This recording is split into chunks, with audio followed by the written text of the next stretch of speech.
Bismillahirrahmanirrahim. Assalamualaikum, salam sejahtera, salam Malaysia Madani. Terima kasih kerana bersama kami dalam Selamat Pagi Malaysia edisi 1 Februari 2024 bersama saya Irfan Syamil Nasution dan juga saya Syafiqah Isa. Apa khabar semua rakyat Malaysia? Sihat. Tolong jawab kan? Tolong jawab kan. Pejam celik kita dah masuk bulan Februari ya Irfan. Hari ini kita akan bersiaran secara langsung sehingga jam 10 pagi ini pastinya di studio N1 Wisma Berita Angkasa Puri Kota Media. Juga anda boleh tonton kami melalui RTM Klik. Jangan lupa untuk mengikuti di semua platform media sosial seperti di YouTube, Facebook, Instagram dan juga aplikasi X. Jadi hari ini ada topik-topik menarik yang kami kongsikan bersama dengan anda. Tetapi terlebih dahulu, 2 hari ini rakyat Malaysia menyaksikan sesuatu yang sangat menarik Irfan. Dan bersejarah buat semua sekali. Dan kalau kita boleh kongsikan sebenarnya, perasaan itu bercampur.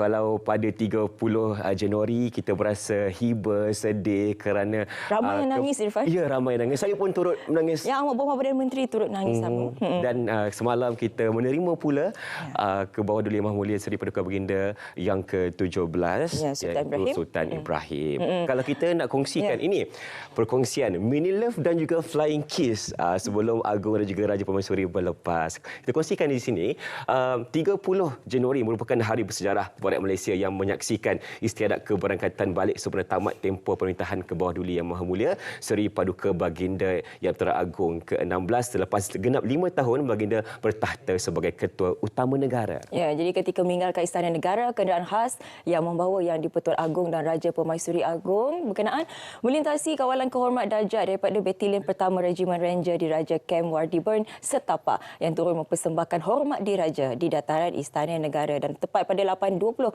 Seri Paduka Baginda berdua berangkat tiba ke dataran Parlimen untuk menghadiri istiadat keberangkatan balik. Ya, dan ketibaan Seri Paduka Baginda berdua di dataran Parlimen diiringi tiupan nafiri oleh 22 anggota skuadron istiadat berkuda yang berpangkalan di Kem Sungai Buloh, Selangor dan diketuai oleh Sarjan Ismail Katirin. Dan saat 7 pagi lebih 3,500 rakyat mengambil peluang berkumpul di sepanjang jalan Parlimen bagi menyaksikan istiadat keberangkatan balik Yang di-Pertuan Agong dan Raja Permaisuri Agong. Ya, jadi setibanya pasangan diraja itu di Kompleks Bunga Raya Lapangan Terbang Antarabangsa Kuala Lumpur, suasana menjadi pilu dan hiba turut menyelubungi mereka di saat mereka hadir. Jadi tadi kalau kita boleh saksikan merupakan lambaian terakhir dan kelihatan juga tadi Tunku Azizah menyeka air mata dan juga memberikan mini love. Tadi sebab rasanya Irfan. Itu yang kita akan rindui. Tapi itu pada hari Selasa. Dan semalam pula. Tapi sedikit kita ingin kongsikan jugalah. Ini ada sedikit yang diberikan oleh Baginda berdua di mana Seri Paduka Baginda menzahirkan penghargaan dan rasa terharu atas sokongan dan kasih rakyat kepada Baginda berdua. Sesungguhnya ianya menjadi sumber kekuatan dan dorongan kepada Seri Paduka Baginda Yang di-Pertuan Agong dalam melaksanakan amanah dan tanggungjawab sebagai Ketua Utama Negara sejak 31 Januari 2019. Kami di sini mendoakan agar Baginda berdua terus sihat, diberikan kesejahteraan yang baik untuk melaksanakan tugas yang telah diamanahkan. Okey, seterusnya berita gembira buat rakyat Malaysia apabila semalam kita telah pun menerima Sultan Ibrahim sebagai Yang di-Pertuan Agong ke-17. Ya, jadi Sultan Perak Sultan Nazrin Shah turut melafaz sumpah jawatan sebagai timbalan Yang di-Pertuan Agong. Jadi Sultan Ibrahim dan Sultan Nazrin Shah dipilih oleh Raja-Raja Melayu dalam mesyuarat Majlis Raja-Raja ke-263 khas di Istana Negara semalam bagi tempoh 5 tahun bermula semalam. Ya, Sultan Ibrahim dan juga Sultan Nazrin Shah melafaz dan menandatangani surat sumpah jawatan di hadapan Raja-Raja Melayu dan Terengganu, Selangor, Negeri Sembilan, Perak dan Kedah, manakala Johor diwakili Pemangku Sultan Johor, Pahang diwakili Pemangku Raja Pahang, Perlis diwakili Pemangku Raja Perlis, Kelantan diwakili Tengku Mahkota Kelantan serta Yang di-Pertuan Negeri Melaka, Pulau Pinang, Sabah, Sarawak selain diberi kenamaan yang mewakili Badan Eksekutif Perundangan dan juga Kehakiman. Ya, Sultan Ibrahim turut menandatangani surat-surat pengisytiharan memegang jawatan Yang di-Pertuan Agong ke-17 dan Perdana Menteri Datuk Seri Anwar Ibrahim membacakan kandungan surat pengisytiharan itu dan bermulanya secara rasmi Sultan Ibrahim sebagai Ketua Utama Negara Baharu Malaysia berdasarkan undang-undang dan perlembagaan persekutuan. Jadi selepas itu kita perlu menyaksikan Pegawai Agama Istana Datuk Munir Mat Salim memanjatkan doa kepada Allah SWT memohon kesejahteraan ke atas Yang di-Pertuan Agong serta seluruh rakyat dan negara ini. Jadi kalau kita boleh lihat di paparan di visual TV anda, itu merupakan majlis yang sedang ataupun telah pun berlangsung semalam. Ya, kita kongsikan sedikit lagi perkongsian berkaitan dengan kerajaan mendukung titah Sultan Ibrahim dan mahu libat tadbir urus negara yang lebih baik. Kalau kita boleh kongsikan, kerajaan Madani mendukung sepenuhnya dan mengalu-alukan titah Yang Berteragung Sultan Ibrahim sebelum ini yang ingin melihat negara meneruskan tadbir urus yang baik, telus pemacuan ekonomi yang mampan serta memberi sepenuh perhatian kepada usaha meningkatkan darjat hidup rakyat.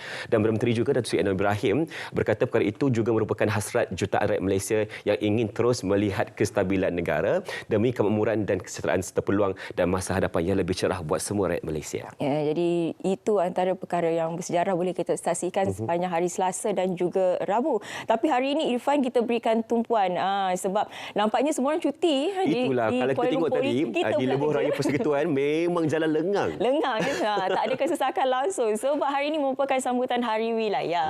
Jadi kita ingin kongsikan juga untuk tahun ini Hari Wilayah Persekutuan 2024 bertemakan Wilayah Madani Rakyat Harmoni yang memberikan fokus kepada program kesejahteraan dan kebajikan yang berterusan kepada golongan B40 dan miskin di Kuala Lumpur, Putrajaya dan Labuan. Dan kita boleh kongsikan juga sebenarnya ini merupakan sambutan ulang tahun yang ke-20 kerana Hari Wilayah disambut pada permulaannya 1 Februari 2004. Dan ini merupakan tahun ke-12 sambutan untuk Wilayah Persekutuan Kuala Lumpur, Labuan dan juga Putrajaya. Ya, betul. Jadi ini antara beberapa program yang telah pun disusun atur. Antara programnya terbabit ialah Satu Suara at 50 Wilayah Persekutuan yang dianjurkan bermula Oktober lepas hingga Februari ini, Theoretical Gemuruh 23 hingga 25 Februari, Prosperity Walk dan sambutan Tahun Baru Cina pada 24 Februari. Ada juga maraton basikal di Kuala Lumpur serta Carnival 50 WP 2024. Ya, jadi banyak sebenarnya program yang telah pun disediakan dan direncanakan untuk mereka yang berada di wilayah Persekutuan Kuala Lumpur dan juga Putrajaya. Dan walaupun bercuti tapi kita minta semua untuk terus setia bersama kami di Kaca TV. Ya, inilah masanya untuk melihat kita. Sebab hari ini ada beberapa topik yang menarik, terutamanya kepada mereka yang ada rasa sakit-sakit lutut tu. Sakit-sakit sendi. Sakit-sakit sendi, sakit-sakit lutut terutamanya. Itu apakah puncanya dan bagaimana untuk cara mengatasi, semuanya akan kita bincangkan sebentar saja lagi. Tapi kita nak berehat seketika, jangan ke mana-mana, kembali semula bersama dengan kami dalam Selamat Pagi Malaysia.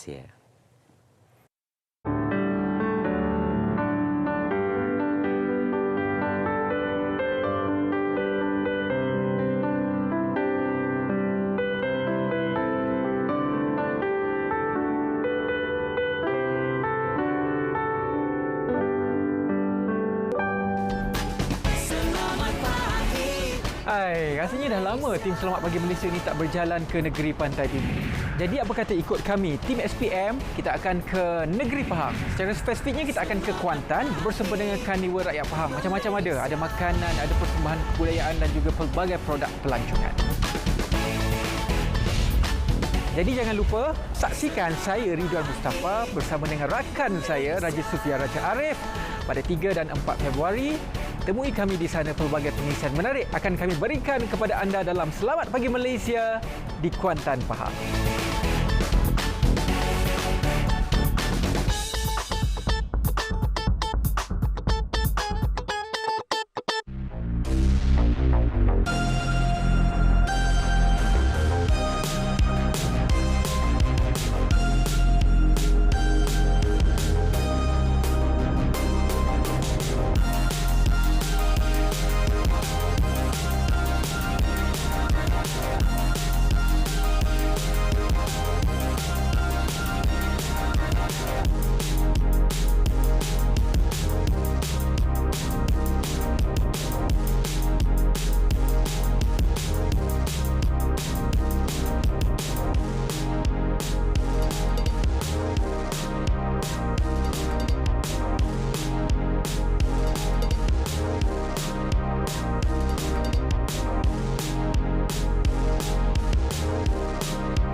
Baik, kembali bersama kami dalam Selamat Pagi Malaysia bersama Irfan dan juga Syafiqah. Dan sekarang ini kita nak beri ruang kepada rakan kita di Konti. Kita nak terus terbang ke Perak FM bersama dengan siapa? Kita nak bersama dengan DJ Nana untuk melihat apa di antara program-program menarik di Perak. Jom terus saja bersama dengan Perak FM. Nana, silakan. Irfan dan Syafiqah. Assalamualaikum. Selamat pagi. Salam Malaysia Madani. Alhamdulillah bersua kita pagi ini menerusi seleksi Pagi Selamat Pagi Malaysia. Diharapkan apa saja, di mana saja anda berada dalam keadaan terbaik. Terima kasih yang mendengar dan juga yang sedang menonton ketika ini. Seperti biasa, kita akan berkongsikan perkara menarik dari negeri Perak. Kita mulakan dengan satu lokasi iaitu Gopeng. Pastinya amat sinonim dengan Gua Tempurung, Gua Batu Kapurnya, dan juga satu aktiviti sukan air lasak iaitu water rafting, water abseiling dan juga tempat riadah yang lain. Namun selain daripada itu, tahukah anda di Gopeng terdapat satu tempat tarikan pelancong yang berkonsepkan sejarah iaitu Museum Gopeng, Heritage Gopeng House dan juga Gopeng Home. Jadi untuk selanjutnya kita saksikan video ini. Gopeng kamera ni berusia lebih, dianggarkan lebih 100 tahun. Mesin jahit. Tapi mesin ni, kalau sebelum ni saya dekat rumah ada juga mesin macam ni, mak saya pakai. Tapi dia ada guna kaki kan. Tapi yang ni hanya menggunakan tangan ni, terus macam ni. Dia lebih awal lah daripada yang kaki ni. Kalau ini macam mana kita nak bagi dia panas? Dia ada satu payung lah, dia handle. Dia angkat kotak dulu. Oh, maksudnya kita letak arang dekat atas ni, lepas tu kita ni, macam ni. Ni RM20 kursi ni. Kursi ni. Ini kayu kamu. Ni apa? Mr. Pang. Ini teh. Teh. Orang Cina suka minum teh. Ini soya kah? Kisong fai kah? Boleh pakai ini.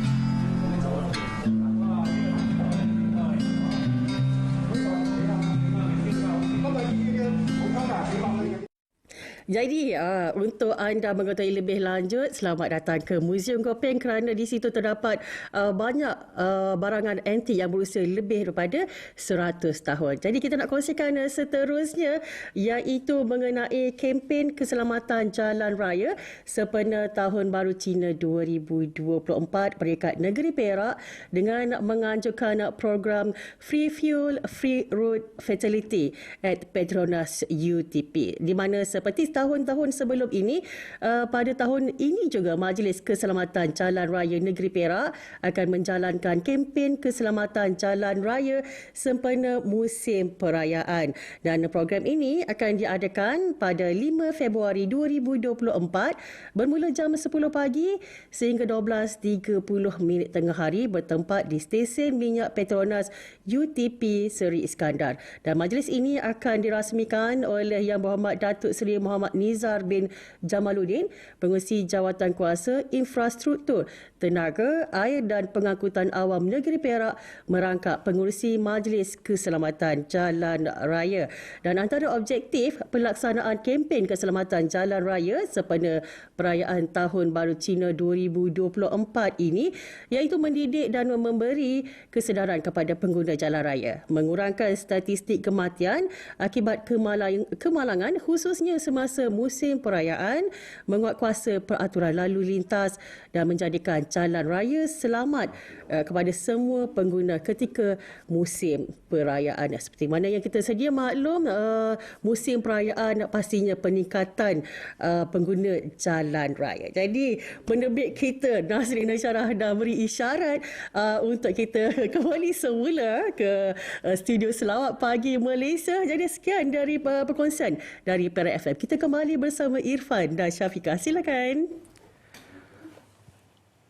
Terima kasih diucapkan kepada DJ Nana untuk perkongsian Perak FM seleksi pagi di sana. Dia kata penerbit dah bagi isyarat kan. Nasib baik dia dapat isyarat. Kalau tak adalah kita keluar kat TV ni, Ifan. Okey, hari ini kita nak mulakan terlebih dahulu Selamat Pagi Malaysia dengan satu topik yang sangat menarik dan juga sangat signifikan sebenarnya, iaitu berkenaan dengan potensi baharu media digital. Saya kenalkan terlebih dahulu dua tetamu di studio. Di sebelah saya Muhammad Suhaimi Juhan, Koordinator Bidang Teknologi Kandungan Kreatif, Kolej Pengajian Seni Kreatif Universiti Teknologi Mara. Dan juga bersama dengan kita Tuan Muhammad Zakwan Haji Haris, Pensyarah Kanan Program Seni Reka Permainan Kreatif, Teknologi Kandungan Kreatif, Kolej Pengajian Seni Kreatif UiTM. Assalamualaikum, selamat pagi. Waalaikumsalam. Apa khabar, sihat? Selamat pagi. Alhamdulillah sihat. Alhamdulillah. Okay. Pagi ini kita nak berkongsi kepada penonton tentang media digital. Tapi terlebih dahulu, apa kata kita dapatkan sedikit takrifan. Apa bezanya media digital yang sebelum ini dan sekarang ni, ada tak perbezaan yang boleh kita fahami? Ya, Assalamualaikum. Media digital ni kiranya sekarang ini adalah satu media yang sedang berkembang luas di seluruh dunia. Maknanya perkembangan ni tidak hanya terhad kepada sesetengah negara, tapi dia telah menjadi sebagai salah satu agenda global. Yang mana perkembangan ni memang kalau kita lihat adalah salah satu perkembangan yang sangat penting untuk setiap rakyat untuk mengikuti segala perkembangannya. Jadi kalau dilihat dari segi perbezaan antara media digital yang dahulu dan kini, jika dahulu media digital lebih hanya tertumpu kepada contohnya visual dan audio semata-mata, di mana dia adalah satu transisi daripada program-program ataupun media yang analog kepada media yang kepada berbentuk digital. Tetapi kini media digital baharu ni dia lebih tertumpu ke arah yang lebih advance, yang lebih ke hadapan, yang mana terdapatnya penglibatan teknologi terkini seperti virtual reality ataupun AI, artificial intelligence, kecerdasan buatan, yang mana pada hari ini setiap orang sentiasa bercerita berkaitan dengan AR, VR, AI, UI, UX dan sebagainya. Jadi pelbagai terma-terma terkini yang kita, kalau kita lihat, kita baca, ada pelbagai terma, dan saya percaya pada 5 tahun ke hadapan kita akan mengalami satu revolusi berkaitan dengan teknologi media digital. Ya, kita bercakap mengenai perkembangan dan juga seperti mana Tuan katakan, dah ramai yang bercakap mengenai media digital ini. Tapi dari segi prospek, terutamanya prospek pekerjaan dan juga prospek perniagaan, bagaimana, terutama di Malaysia ini? Okey, saya suka untuk mengambil sedikit kata-kata daripada Bill Gates yang menyatakan bahawa kehidupan akan berubah dalam tempoh 5 tahun akan datang, di mana dijangkakan bahawa akan terdapatnya perubahan dari segi pekerjaan. Okey, kalau dilihat dari aspek yang negatif ataupun yang kurangnya berkaitan dengan kemasukan teknologi digital media baharu ni, kita akan melihat bahawa akan ada pengurangan jawatan-jawatan dan juga pekerjaan dalam masa 5 tahun ke hadapan ini. Tetapi apabila dilihat dari aspek yang lebih positif, maknanya kita perlukan sedikit perubahan untuk menawarkan jawatan-jawatan dan juga pekerjaan yang baharu. Jadi di sinilah sebenarnya perkembangan teknologi media digital baharu ini akan memberikan satu prospek yang baharu kepada dunia, dan begitu juga di Malaysia. Dan saya percaya di Malaysia pada hari ini kita tidak begitu ketinggalan kerana kita sentiasa melihat ke hadapan dan sentiasa seiring dengan perkembangan yang juga dipraktiskan juga oleh negara-negara lain di seluruh dunia. Jadi kalau dalam sektor pendidikan, terutamanya di peringkat pengajian tinggi, bagaimana beradaptasi dengan perubahan ini? Baik, di peringkat universiti sendiri, kami sentiasa, terutamanya di Universiti Teknologi Mara, setiap tahun kami akan menggalakkan para pensyarah, staf dan sebagainya untuk mengikuti program-program yang berkaitan dengan penciptaan dan inovasi, sama ada di peringkat universiti ataupun di peringkat antarabangsa. Jadi ini bagi memastikan kami staf di universiti sentiasa kekal relevan dengan perkembangan dunia teknologi. Ya, baik, dan kita nak teruskan kepada Tuan Zakwan sendiri. Bagaimana sebenarnya media digital ini mampu untuk mengubah cara kita mendapat maklumat dan juga mengakses maklumat? Yalah, kita cakap tadi kan perkembangan teknologi sentiasa berkembang. Jadi bagaimana keadaan ini dapat mengubah cara kita untuk mendapatkan maklumat dengan cara yang lebih efektif mungkin? Saya rasa satu kelebihan terbesar dengan digital media ialah akses kepada maklumat dengan secara tepat dan juga cepat. Sebagai contohnya, baru-baru ini kita ada Mas Sejahtera. Mas Sejahtera bila diperkenalkan tu, maklumat-maklumat yang kritikal berkenaan dengan pandemik dan sebagainya dapat disebarkan dengan cepat dan yang lebih penting lagi tepat. Because satu bahayanya dengan perkembangan teknologi ialah apabila ada maklumat-maklumat yang disebarkan oleh tanpa kita tahu sumbernya daripada mana. So bila ini berlaku, akan berlaku kekeliruan. Dengan adanya sumber-sumber yang official seperti Mas Sejahtera ataupun yang terbaru ni info banjir. Jadi maklumat-maklumat itu lebih tepat dan lebih cepat. Kalau keadaan banjir dalam ketika tindakan-tindakan yang pantas dapat dilakukan supaya mengelakkan benda-benda yang tidak diingini. Tadi Tuan ada menyentuh mengenai AI, AR. Jadi bagaimana sebenarnya sinergi di antara perubahan digital ini dengan seni? Sebab sekarang sebab saya rasa mungkin ramai yang agak terkesan kerana tadi Tuan pun dah menyentuh mungkin lama-lama ada yang tak mendapat pekerjaan. Jadi bagaimana kesannya?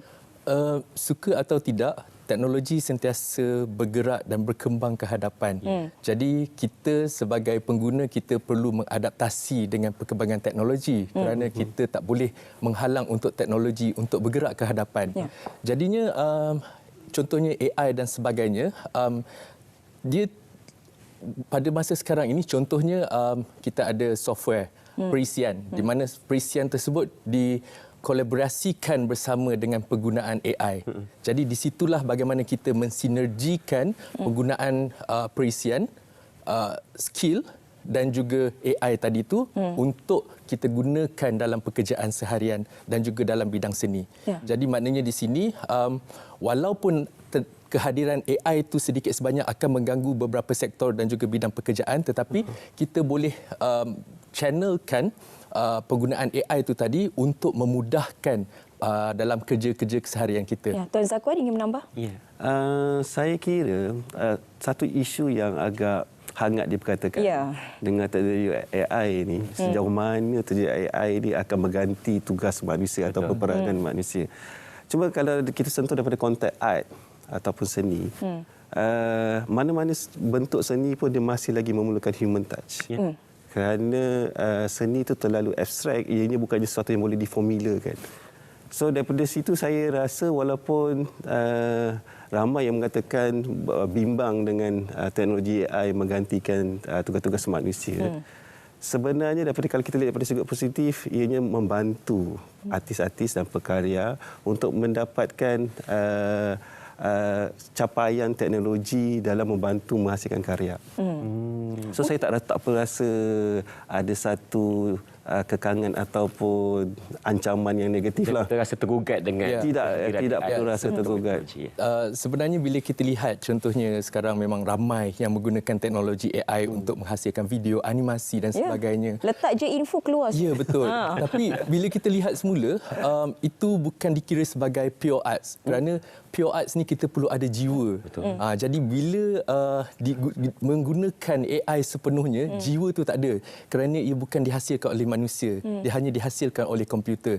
Tetapi bila manusia menggunakan teknologi AI untuk membantu penghasilan seni itu tadi, jiwa tu masih lagi boleh dimasukkan. Jadi itu bezanya AI yang digunakan untuk tujuan membantu penghasilan seni dan juga AI yang digunakan sepenuhnya dalam bidang seni. Kalau bercakap mengenai jiwa, ianya mungkin tersasar kepada golongan yang mempunyai jiwa seni itu saja. Kerana ada satu kajian mengatakan bila dia letak perbandingan dua gambar, hampir separuh tidak dapat membezakan yang mana satu dibuat oleh AI, mana satu yang dibuat oleh manusia biasa. Jadi dari segi itu pun bagaimana sebenarnya penghayatan daripada segi jiwa itu tadi? Okey, ini soalan yang susah sebenarnya.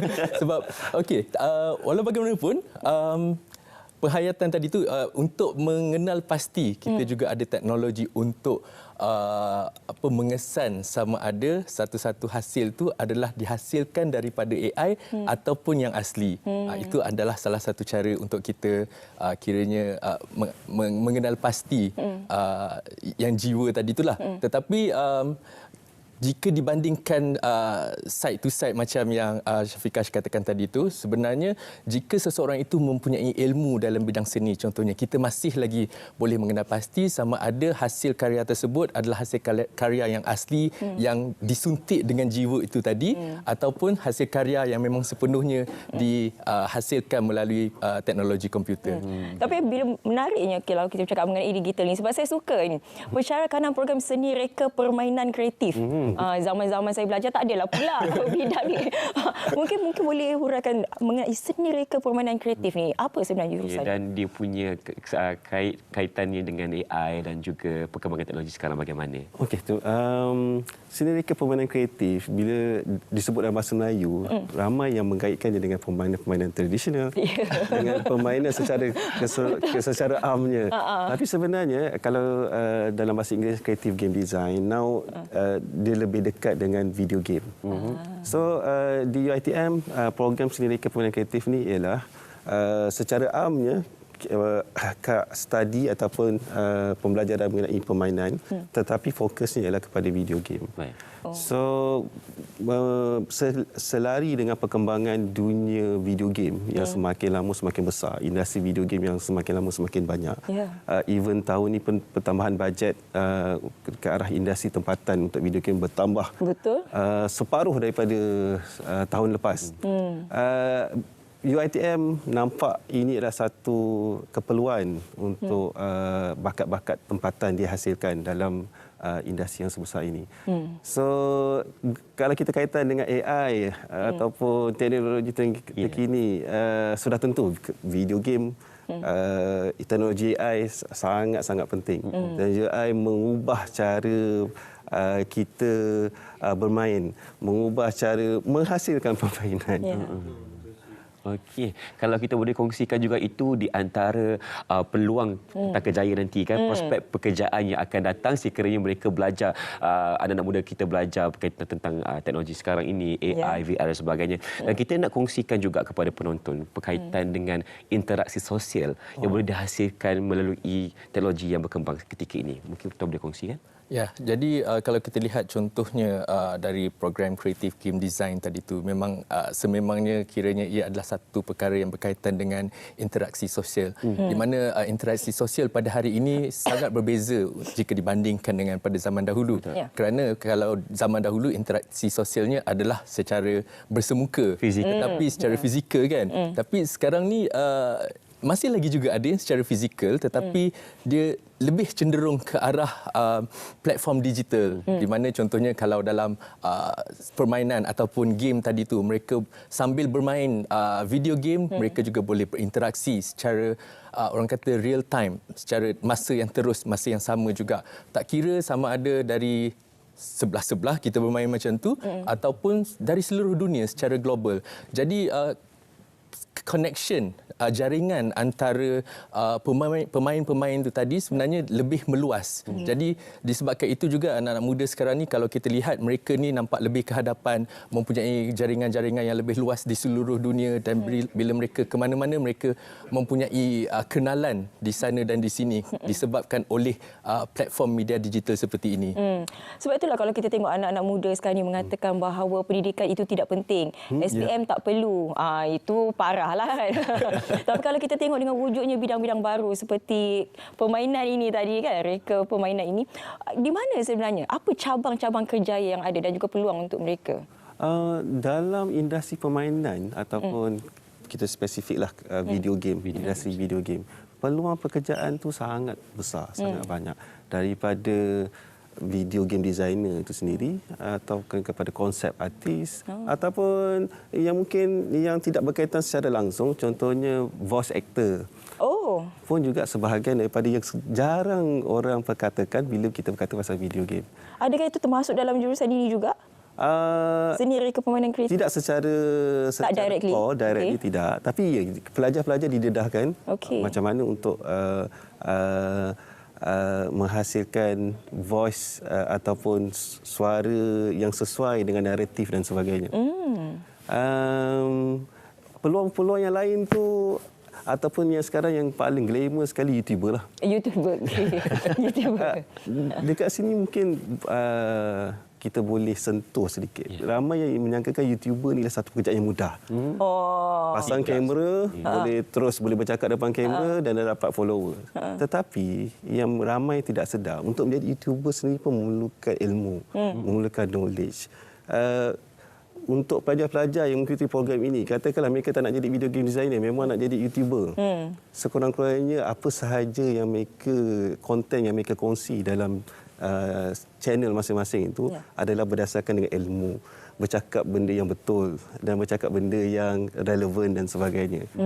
So dekat situ kita boleh nampaklah anggapan bahawa tak perlu nak sambung belajar, tak perlu nak ambil SPM tu sebenarnya kurang tepat. Kerana ilmu itu masih lagi penting. Kita risau juga orang yang tak perlu ambil SPM katanya tu kalau dia jadi pemimpin atau bos nanti tengok dia ambil pekerja kan. Perlu SPM ke tak? Jawapannya perlu kan? Perlu. Dia pun nak cari yang tinggi juga kan. Okey, sedikit cabaran mengenai dunia digital inilah terutamanya AI sebab kita menyentuh banyak mengenai AI dan juga ramai yang terkesan mungkin risau pekerjaan mereka akan hilang. Jadi bagaimana mungkinkah perlu wujudnya satu undang-undang untuk melindungi hak mereka ini? Okey, seperti yang dikatakan tadi, 5 tahun ke hadapan akan terdapatnya perubahan di mana AI, ramai yang mengatakan AI akan mengambil alih banyak dunia pekerjaan. Tetapi sebenarnya kita perlu melihat dari sudut yang lebih positif kerana ia akan menawarkan pekerjaan-pekerjaan baru. Okey, jadinya kita sebagai rakyat kita perlu sentiasa mengikuti perkembangan dan juga sentiasa untuk mempelajari ilmu-ilmu baharu dan mungkin juga bersedia untuk meninggalkan perkara-perkara yang mungkin bakal tidak relevan pada masa akan datang. Jadi ini cabarannya lah. Memang mudah untuk kita berkata sedemikian, tetapi proses tu mengambil masa dari segi proses pembelajaran, pengaplikasian dan juga penawaran pada masa hadapan kerana ia bukanlah berlaku dalam satu masa yang pendek tetapi mengambil masa secara berperingkat. Jadinya peluang-peluang tersebut perlu diambil dari sekarang supaya pada masa hadapan nanti peluang-peluang sebegini akan sentiasa terus berkembang. Baik. Dan lagi satu cabaran kita boleh saksikan sebenarnya dengan perkembangan teknologi sekarang ini akan ada juga masalah seperti pemalsuan maklumat dan juga masalah privasi yang mungkin berlaku ketirisannya nanti kan. Jadi bagaimana cabaran-cabaran ini dapat kita atasi melalui perkembangan media digital sekarang ini? Okey, saya melihat bahawa pihak berkuasa juga perlu mengambil langkah yang serius untuk membendung perkara-perkara yang berkaitan dengan privasi dan sebagainya kerana ia adalah satu perkara yang sangat penting untuk melindungi data-data pengguna. Jadinya akta-akta, undang-undang dan sebagainya perlu diperketatkan dan juga kita juga perlu seiring dengan teknologi tersebut untuk membendung perkara-perkara yang negatif seperti itu. Kerana penghasilan teknologi untuk kebaikan kita telah wujud, tetapi bagaimana pula untuk membendung perkara-perkara yang ke arah yang negatif. Kerana itu juga perlu supaya data-data peribadi pengguna sentiasa dilindungi. Ya, dengan perkembangan teknologi digital, begitu juga dengan trend. Jadi untuk 2024 ini, apa sebenarnya trend untuk media digital yang ada? Saya rasa trend untuk 2024 ini sangat menguja kan. Kerana teknologi VR, AR dan sekarang ni ada mixed reality. So semakin banyak studio-studio atau company-company yang explore apa yang boleh kita lakukan dengan teknologi ini. Satu perkara mengenai teknologi AI, kita tak dapat menjangka sejauh mana potensial dia. Dan semakin ramai yang berlumba-lumba untuk menggunakan AI ini untuk mencuba benda yang baru. Jadi secara peribadi saya rasa 2024 ni adalah satu kita akan nampak satu perkembangan yang positif. Kerana kita makin banyak belajar mengenai AI, kita banyak belajar dia punya kesan. Kalau kita nak letakkan satu keadaan yang sangat ekstrim, mungkin memerlukan satu undang-undang yang lebih ketat untuk melindungi pekerjaan, mengenai hak cipta dan sebagainya. Tetapi kalau kita lihat daripada segi perkembangan positifnya, akan ada banyak lagi penemuan-penemuan baru yang akan dapat mengubah mungkin cara kita hidup dengan lebih baik dan sebagainya. So, saya secara peribadi sangat gembira lah dan sangat excited untuk menunggu apa yang akan berlaku lagi dalam 2024. Apatah lagi pelajar Tuan sendiri kan mesti rasa excited nak tahu apa yang akan berlaku selepas ini. Jika dulu sewaktu internet mula-mula diperkenalkan, ramai yang risau dan juga bimbang dan ramai yang tidak mahu berlakunya perubahan itu. Tapi sekarang ini kita tidak boleh hidup tanpa internet. Kita berlumba-lumba untuk mendapatkan maklumat terkini dengan pelbagai perkongsian maklumat terbaru. Ya, jadi terima kasih kita ucapkan kepada kedua-dua tetamu kita, Tuan Muhammad Suhaimi Johan, Koordinator Bidang Teknologi Kandungan Kreatif Kolej Pengajian Seni Kreatif Universiti Teknologi Mara, dan juga Tuan Muhammad Zakwan Haji Haris, Pensyarakanan Program Seni Reka Permainan Kreatif Teknologi Kandungan Kreatif Kolej Pengajian Seni Kreatif UiTM. Terima kasih Tuan. InsyaAllah kita berjumpa lagi. Baik penonton Smart Malaysia, sekarang ini kita nak berhenti berehat seketika. Teruskan bersama kami selepas ini. Jangan ke mana-mana. Selamat pagi Malaysia.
Hai, rasanya dah lama tim Selamat Pagi Malaysia ni tak berjalan ke negeri Pantai Timur.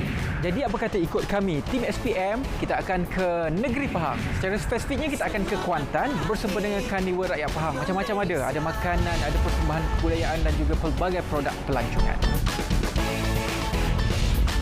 Jadi jangan lupa saksikan saya Ridwan Mustafa bersama dengan rakan saya Raja Sufia Raja Arif pada 3 dan 4 Februari. Temui kami di sana, pelbagai pengisian menarik akan kami berikan kepada anda dalam Selamat Pagi Malaysia di Kuantan, Pahang.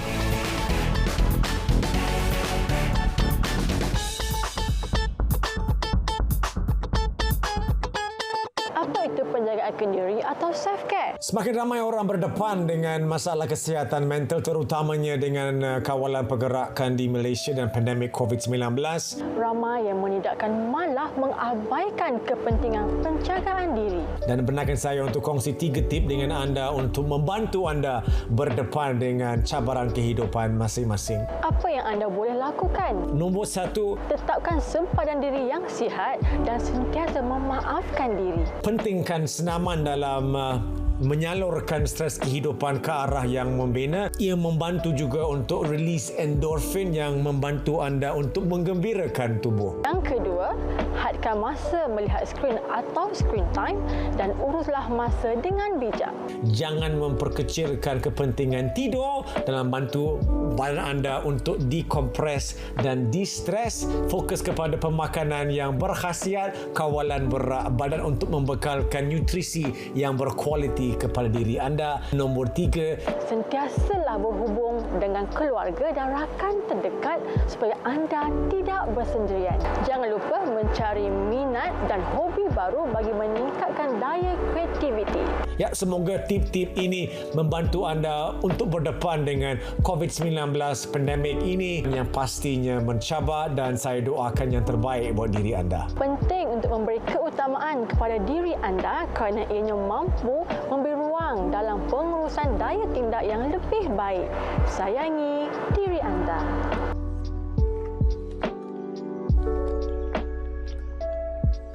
Selamat pagi Malaysia.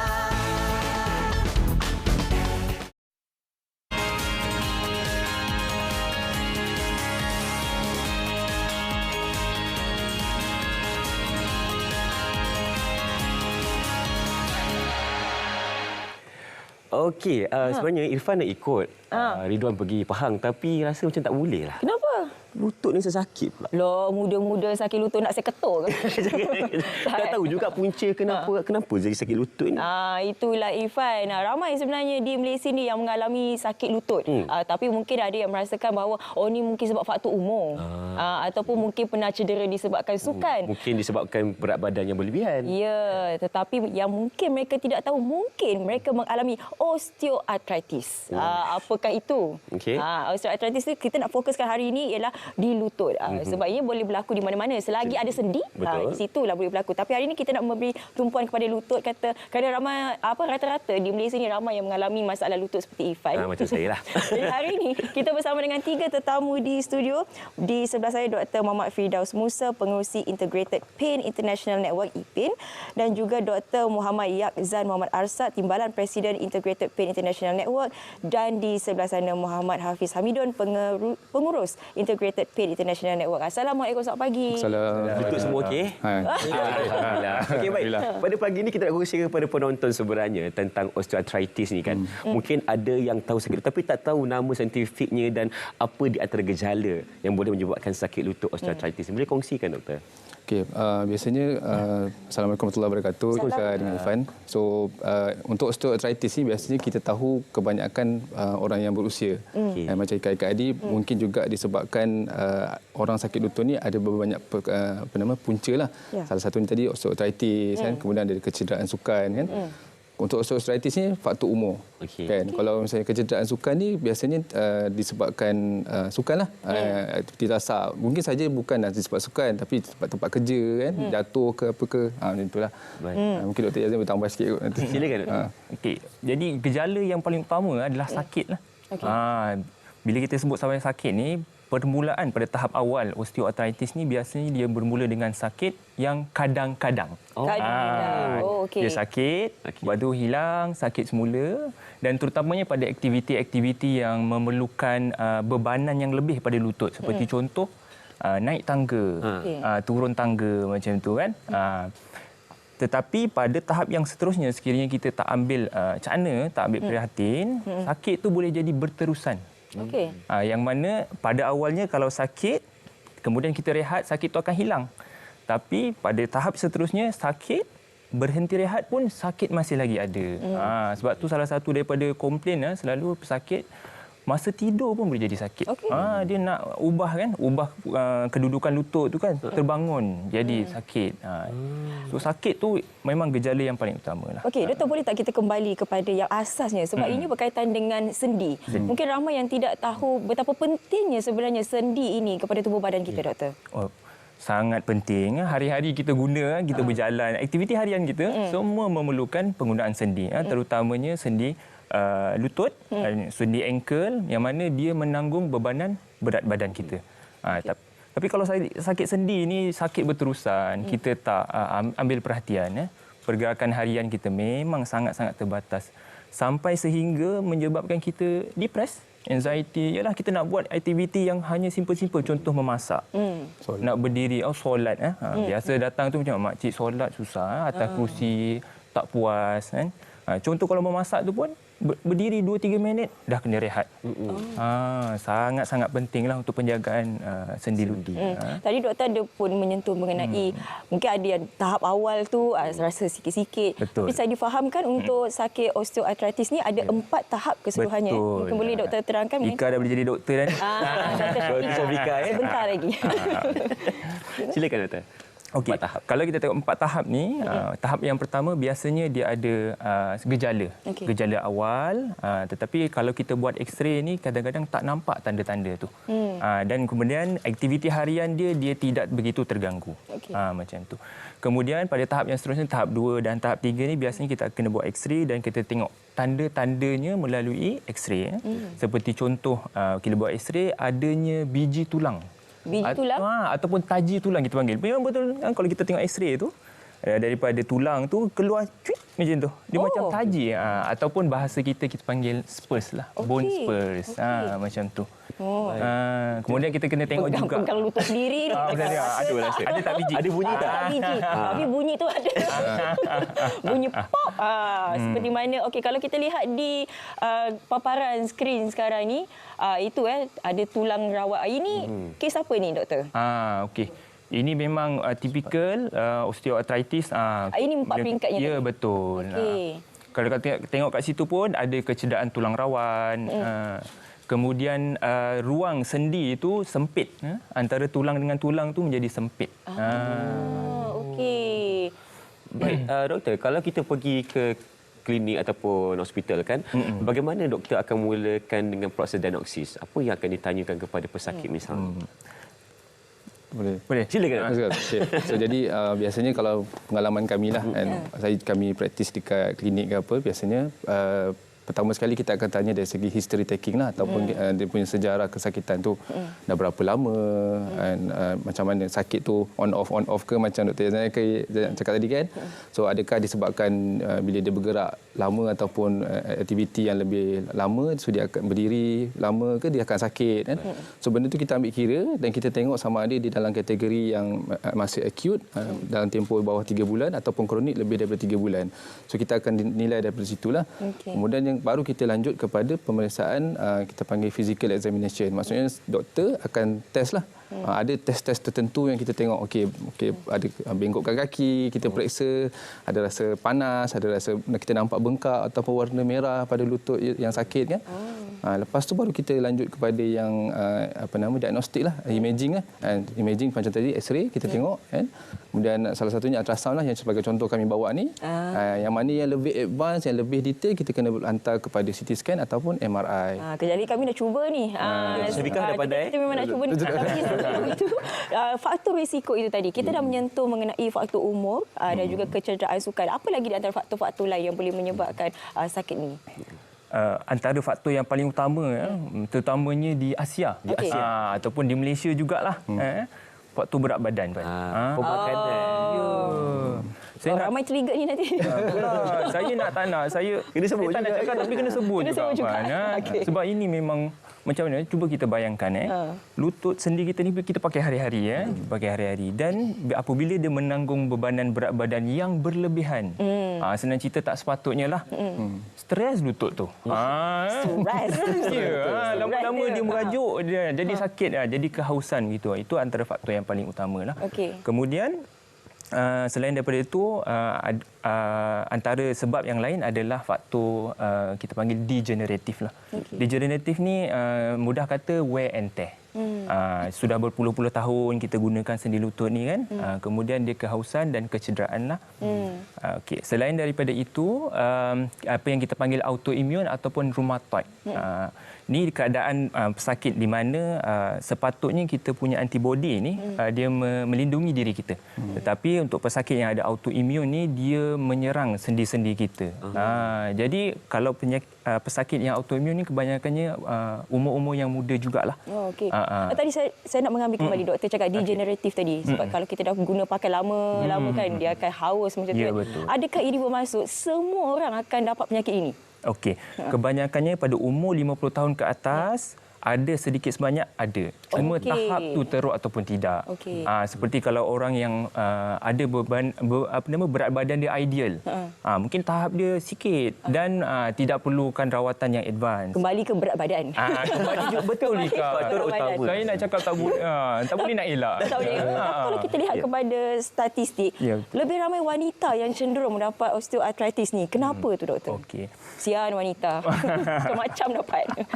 Okey, wanita ni atas faktor hormon lah. Hormon? Ya betul. Okey. Sebab satu lagi atas faktor apabila umurnya dah lanjut sikit, dia dah ada menopause kan. Jadi ketidakstabilan hormon tu sebenarnya memberikan faktor memberikan kesan juga kepada kesakitan sendi. Itu. Ya. Susah juga jadi wanita. Serba tak kena. Kita bukan nak salahkan hormon sajalah. Tapi basically apabila hormon-hormon tu pun ketidakstabilan tu berlaku, dia kembali juga kepada berat badan. Ya, kembali berat badan dan yang itu yang lebih memberikan kesan yang utama kepada sendi lutut. Bagaimana pula dengan keturunan doktor? Okey, dari segi keturunan ataupun kita panggil genetik, jarang dia boleh menyebabkan kesakitan lutut itulah.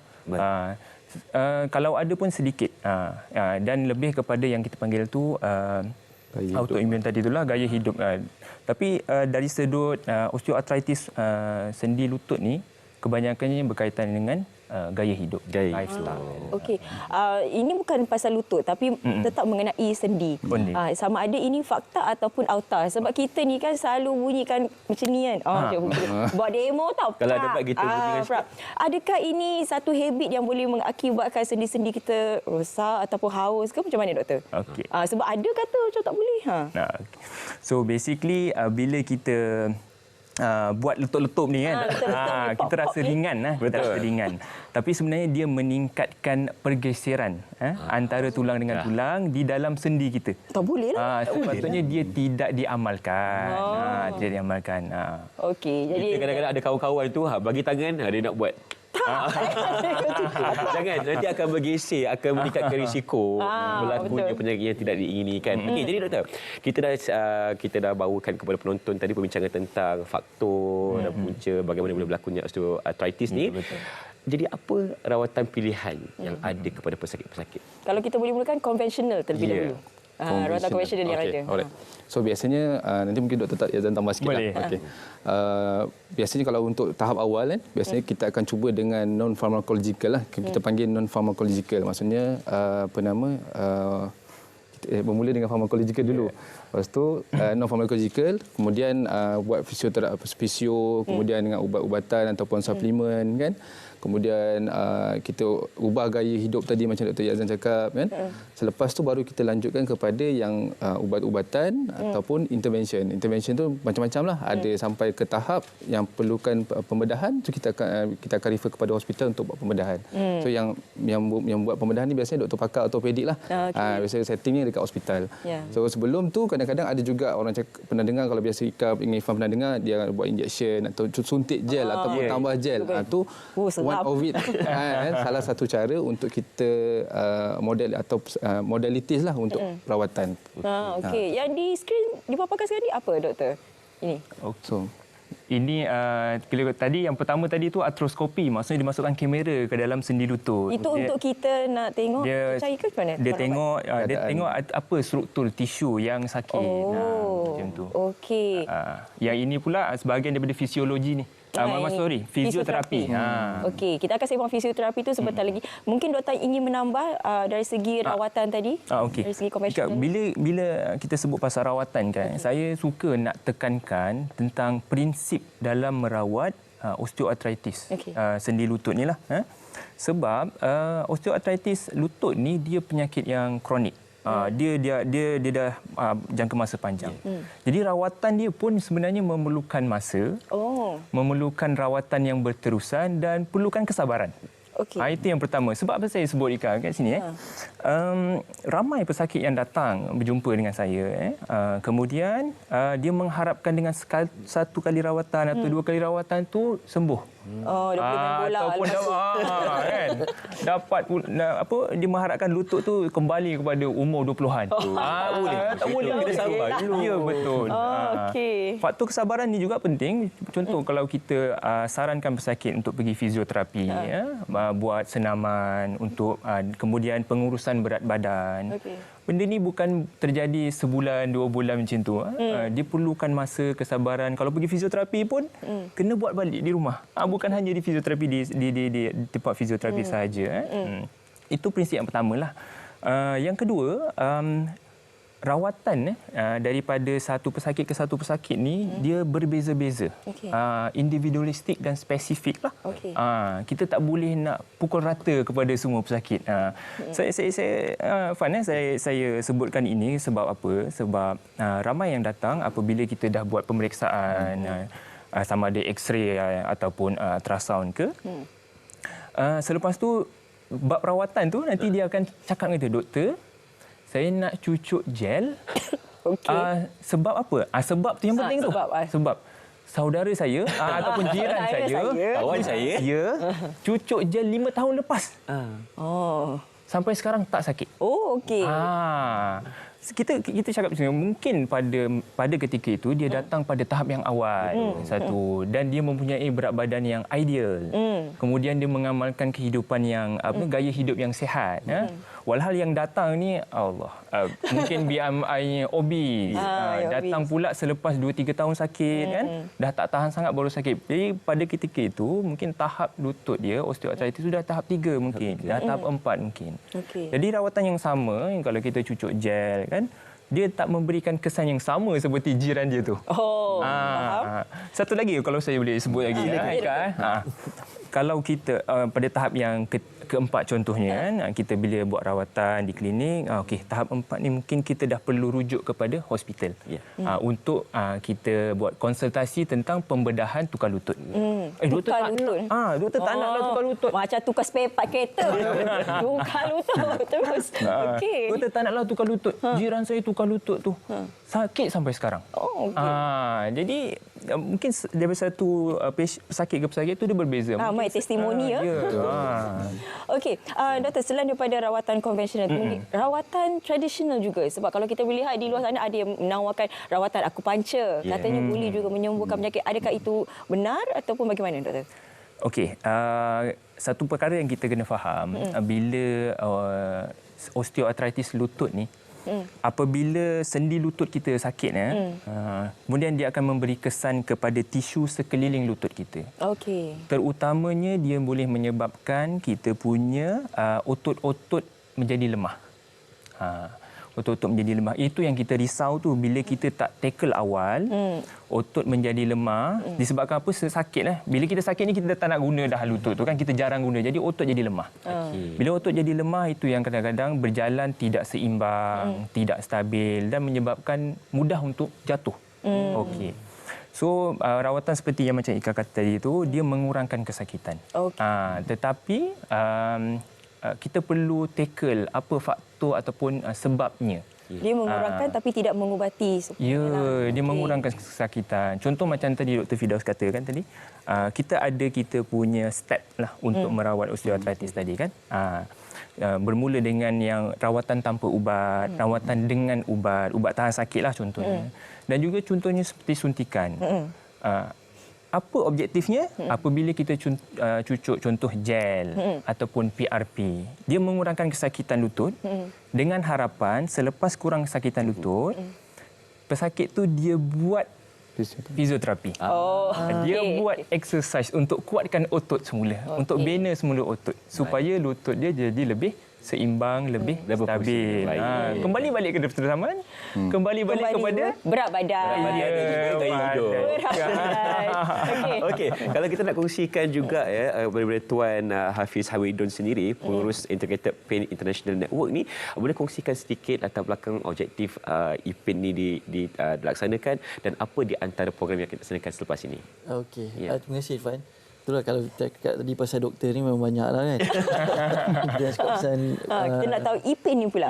Okey, IPIN ni sebenarnya berasal daripada nama Integrated Pain International Network, yang mana group of doctors ni ataupun doktor-doktor ni dia buat satu panggil AGO untuk kita memang nak bantu golongan B14 dan juga asnaf lah. Jadi mereka ni dia kumpulkan fund, dikumpulkan dana bagi membantu pesakit-pesakit yang mungkin dia nak buat rawatan tapi dia tak ada kemampuan untuk buat rawatan dari segi mungkin kewangan. Jadi itulah tertubuhnya IPIN itu sendiri. Jadi untuk 2024 ni apa di antara aktiviti yang akan dijalankan oleh pihak IPIN? Okey, sebenarnya kalau ikutkan IPIN ni dia dah tubuhkan tahun 2022 dan juga kita dapat kelulusan daripada ROS dan sebagainya tahun 2023. Kita start dengan program Pain Free Camp.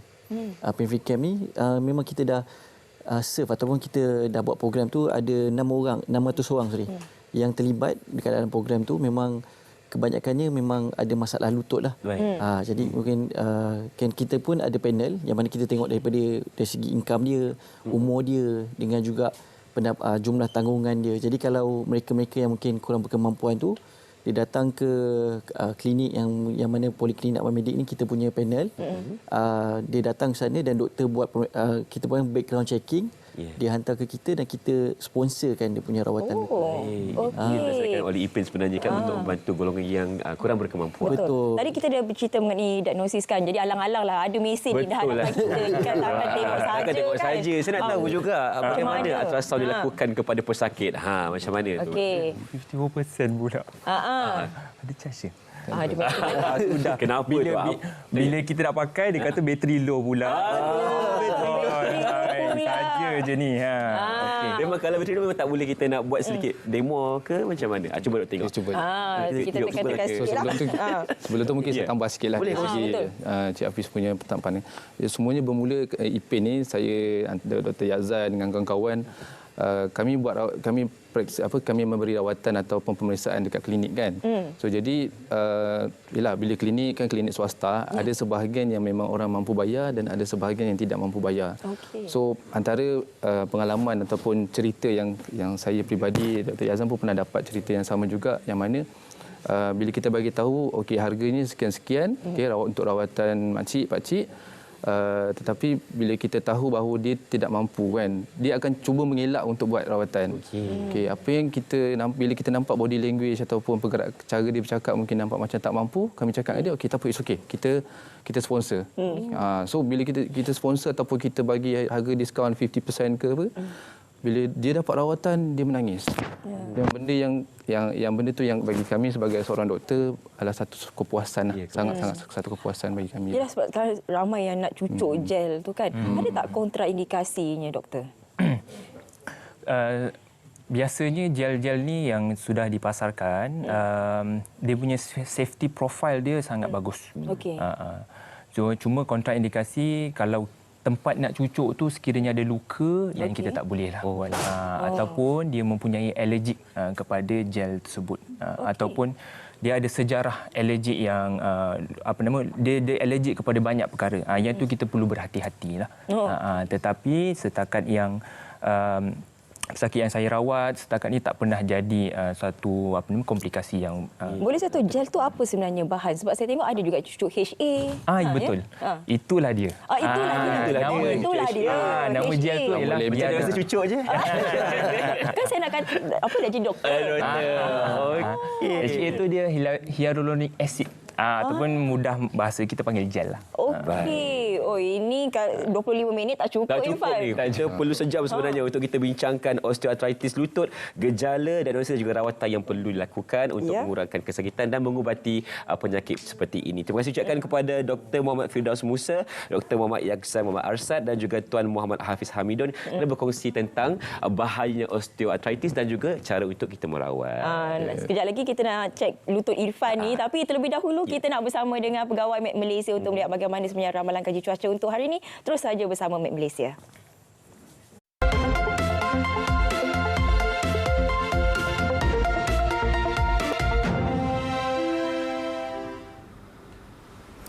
Assalamualaikum dan salam Malaysia Madani. Kembali bersama Met Malaysia untuk laporan cuaca terkini pada hari ini. Dimulakan dengan carta angin permukaan, dapat diperhatikan angin timur laut bertiup di kebanyakan kawasan di rantau negara pada ketika ini. Dimulakan di sekitar Semenanjung, terutamanya di negeri-negeri di timur Semenanjung, termasuk juga di utara negeri Kedah dan juga Perlis, angin timuran bertiup dengan kelajuan sederhana antara 20 hingga ke 30 km sejam. Manakala di kawasan yang lain di sekitar Semenanjung, angin bertiup dengan kelajuan lemah antara 10 hingga ke 20 km sejam. Begitu juga di sekitar perairan Sarawak, yang mana pada ketika ini angin timuran bertiup dengan kelajuan sederhana di antara 20 hingga ke 30 km sejam. Manakala di Sabah pula, keadaan angin bertiup sedikit tinggi di antara 30 hingga 40 km sejam. Buat masa ini, tiada amaran angin kencang dan laut bergelora dikeluarkan oleh Met Malaysia. Namun angin timuran bertiup di Sabah dijangkakan boleh tertumpu dan menyebabkan keadaan cuaca yang lebih lembap.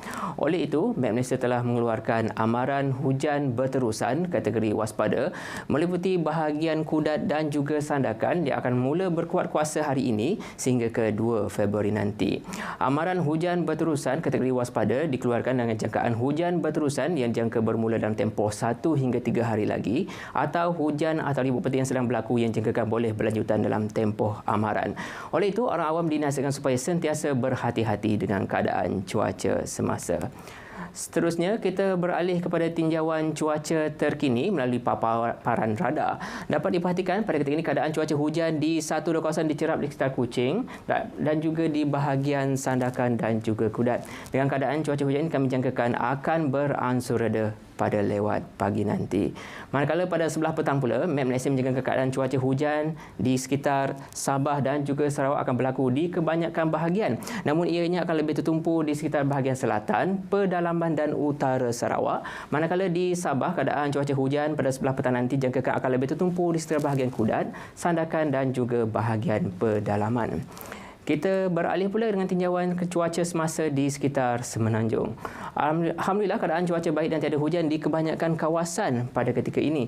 Namun keadaan cuaca hujan di 1-2 kawasan berhampiran pantai masih lagi dicerap di sekitar perairan negeri Kelantan dan Terengganu dan juga di kawasan perairan Rompin di Pahang. Yang mana keadaan kami jangkakan akan beransur reda sedikit masa lagi. Pada sebelah petang, Met Malaysia menjangkakan keadaan cuaca kurang hujan di kebanyakan kawasan di sekitar utara Semenanjung meliputi utara negeri Kedah, utara Perak dan juga Perlis serta melibatkan kawasan di sekitar utara Kelantan dan juga Terengganu. Namun keadaan cuaca hujan berserta ribut peti masih lagi berpotensi untuk berlaku, terutamanya di sekitar negeri Johor, Negeri Sembilan, Selangor, pedalaman negeri Pahang dan juga di bahagian selatan dan tengah negeri Perak. Baiklah, untuk mendapatkan info cuaca terkini di Malaysia, boleh ikuti kami di Facebook, Instagram, X serta YouTube rasmi Met Malaysia. Sekian daripada saya, Ruzamin Pilus. Assalamualaikum.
Jadi negara sihat. Islam itu menekankan keperluan menjaga kesihatan. Kami Malaysia nombor 1 dari segi penyakit kerana menelan, menghirup gula berlebihan. Kita perlu lihat bukan hanya gula putih kita ambil ni, tapi kita perlu lihat gula-gula yang tersembunyi. Contohnya kalau kita ambil makanan-makanan bertin, dalam tu dah ada gula dah. Kita ambil pula sos-sos cili, sos tomato dan sebagainya, dalam tu pun dah ada gula. Kita pergi pula dekat kedai nasi kandar, bahkan pula yang berkuah-kuah semua kan, dalam tu pun dah ada gula tambahan.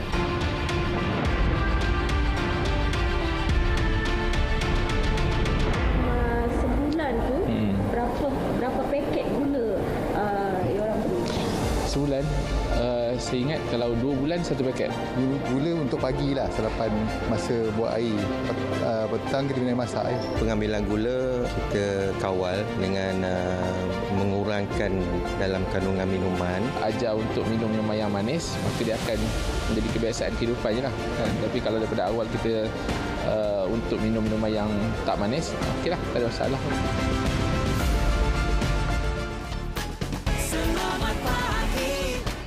Rasanya dah lama tim Selamat Pagi Malaysia ni tak berjalan ke negeri Pantai Timur. Jadi apa kata ikut kami, tim SPM, kita akan ke negeri Pahang. Secara spesifiknya kita akan ke Kuantan bersama dengan Karnival Rakyat Pahang. Macam-macam ada. Ada makanan, ada persembahan kebudayaan dan juga pelbagai produk pelancongan. Jadi jangan lupa saksikan saya Ridwan Mustafa bersama dengan rakan saya Raja Sufia Raja Arif pada 3 dan 4 Februari. Temui kami di sana, pelbagai pengisian menarik akan kami berikan kepada anda dalam Selamat Pagi Malaysia di Kuantan, Pahang.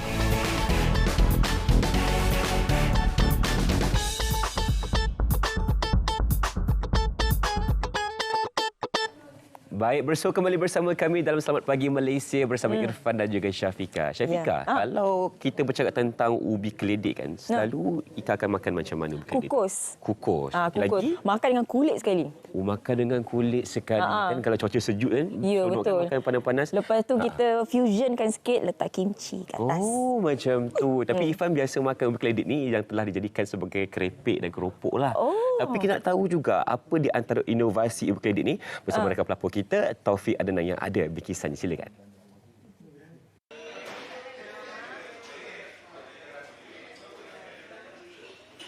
Ubi keledek Witato isi kuning antara tanaman utama di ladang UNIZA kampus Besut yang berjaya dikomersialkan. 9 kumpulan pelajar terlibat menghasilkan inovasi produk terbaru menggunakan bahan utama berkenaan. Memang kita boleh dapat rasakan ada perbezaan sebab ubi keledek itu sendiri memang sedia manis. So dengan bila kita membuat penambahan ubi keledek dalam formulasi, mereka berjaya mengurangkan penggunaan gula dalam setiap kandungan makanan mereka lah. Antara inovasi produk aiskrim lembayu itu aiskrim berperisa ubi keledek campuran yogurt, sweet tato bangkit, berbola ubi keledek berkeju dan gula-gula kenyal berasaskan ubi keledek Witato. Produk lain, keledek berperisa paprika, donat sejuk beku, sambal tumis, kuih beras dan gula-gula karamel dengan campuran ubi keledek. Kesemua inovasi ini telah dinilai MARDI dan Kementerian Kesihatan.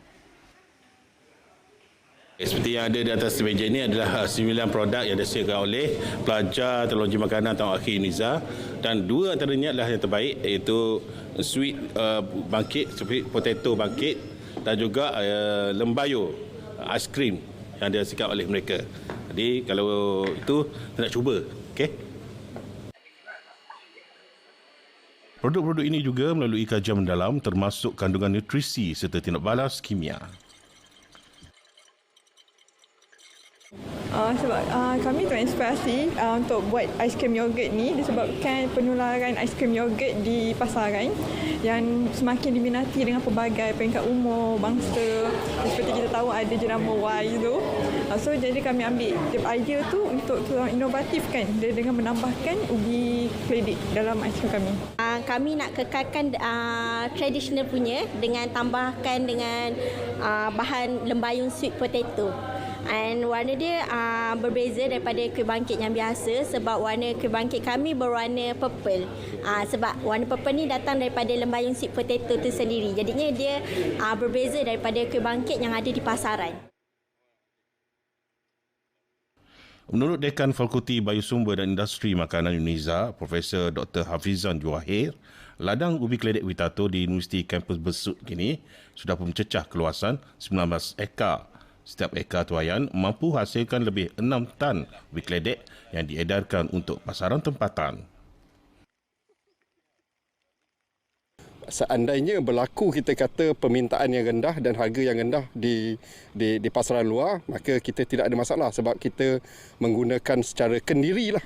Maknanya hasil-hasil ladang ni untuk kita menghasilkan produk-produk hiliran yang lain berasaskan kepada ubi Witato. Jadi apa yang kita tanam sekarang ni adalah satu variety yang sekarang ni yang 19 ekar ni, iaitu variety keledek Witato. Harga borong RM3 sekilogram ubi keledek yang ditanam menerusi kerjasama Jabatan Pertanian dan Mardi ini mampu menjana pendapatan kampus selain membuka peluang pekerjaan. Laporan Taufik Adnan, RTM.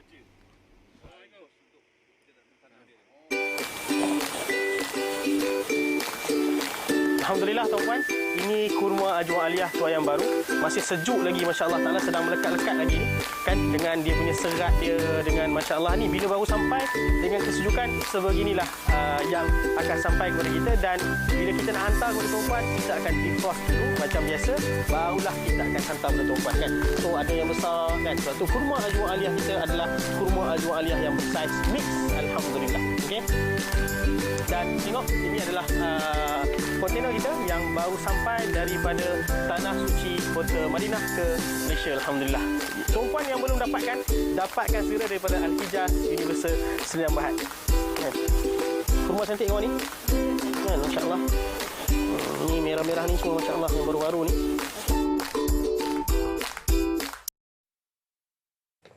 Bila saya nampak kurma banyak atas meja ni, satu je yang saya fikir, bulan puasa. Pejam celik, lebih kurang 38 hari lagi kita akan mulakan bulan Ramadan kita insya-Allah. Dan pada pagi ini saya bersama dengan Ustaz Mursyid bin Abu Hassan, pengarah urusan Al-Hijaz Universal Sdn Bhd untuk berkongsi kepada kita tentang penjanaan pendapatan dengan jualan kurma. Assalamualaikum Ustaz. Waalaikumsalam warahmatullahi wabarakatuh. Sihat Alhamdulillah Irfan. Baik. Okey, kita nak kenalkan dulu kepada penonton sahabat Malaysia Al-Hijaz Universal Sdn Bhd ini, di mana lokasinya dan apa di antara perkongsian yang boleh dilakukan. Silakan Ustaz. Baik, bismillahirrahmanirrahim. Alhamdulillah, salatu wassalamu ala Rasulillah ma ba'd. Terima kasih Irfan, TM. Hari ini sebenarnya kita bawakan produk yang sangat-sangat best kan. Kami daripada Al-Hijaz Universal, kami base di Shah Alam. Kami pengimport dan pembekal kurma di tanah air, dan kita ada kedai di Mekah jual kurma di Safwah Tower juga. Di Mekah pun kita ada kedai juga. Alhamdulillah. Baik, di Mekah dan juga di Shah Alam di Malaysia. Betul. Jadi kita nak tanya, dekat atas meja saya ni ada kurma tapi bentuknya berbeza, warnanya pun berbeza. Mungkin Ustaz boleh kongsikan sedikit. Betul. Baik. Kalau kita tengok atas meja kita ni, kita ada pelbagai jenis kurma yang kita import sendiri daripada Tanah Suci. Kita ada kurma Ajwa kan. Ini kurma Ajwa. Ini kurma Ajwa, ini kurma Safawi, ini kurma Mabrum, ini kurma Sukari, ini kurma Makjul Palestin. So saiz dia berbeza-beza kan, dan kualiti pun berbeza. Kalau orang kata kenapa harga dia tak sama dengan harga kurma tangkai.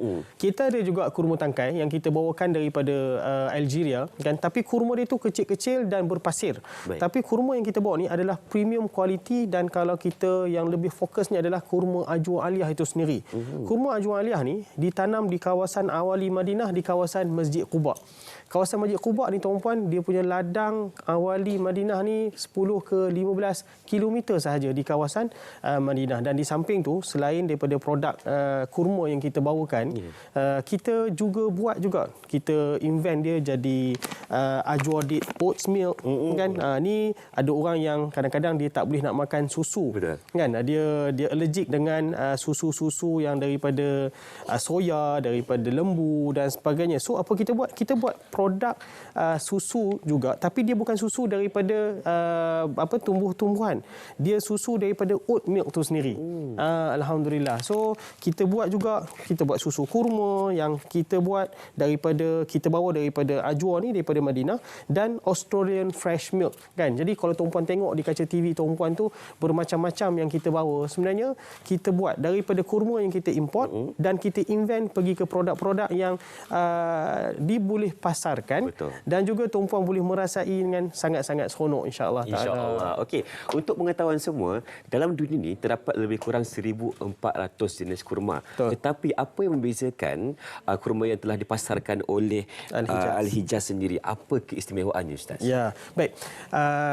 kenapa kita fokus pada kurma Madinah dan kurma Palestin? Pertama, kurma Madinah antara kurma yang paling banyak kita bawa, dan sebab tu saya sebut tadi premium kualiti kita berdasarkan hadis Nabi SAW, man tasabbaha bi sab'i tamaratin ajwah lam yadurruhu dhalika al-yawm sumun wala sihrun.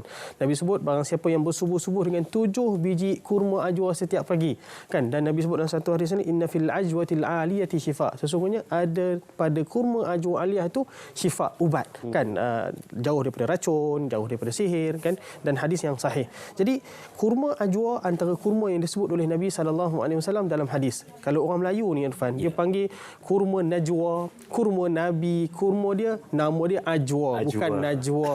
Kan? Najwa tu nama kawan dia. Najwa tu nama kawan dia, kan. Najwa tu kawan dia, kan. Sebab tu kita bawa, dan kita sebenarnya dia bawa, kalau tuan-puan tengok video di pada awal tadi, dia datang dengan kontainer kotak putih yang 20 kilo. Tetapi kita, kalau tuan-puan tengok yang kotak kuning cantik depan kaca TV ni, kita dah jadikan produk tu produk cantik.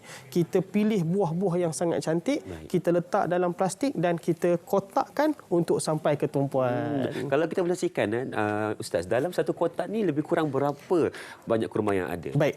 Kalau 1 kilo, kalau 1 kilo dia ada 128 biji plus minus. Okey.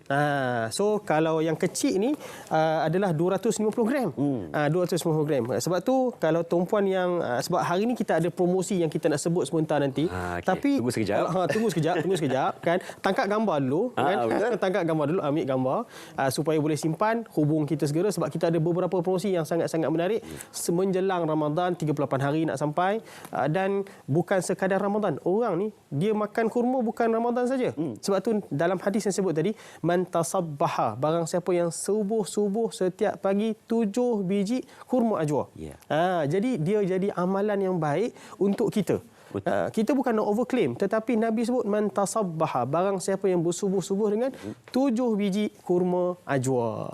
Baik, okey Ustaz. Apa lagi di antara zat yang kita boleh perolehi melalui penggunaan dan juga pemakanan kurma ajwa ni? Baik.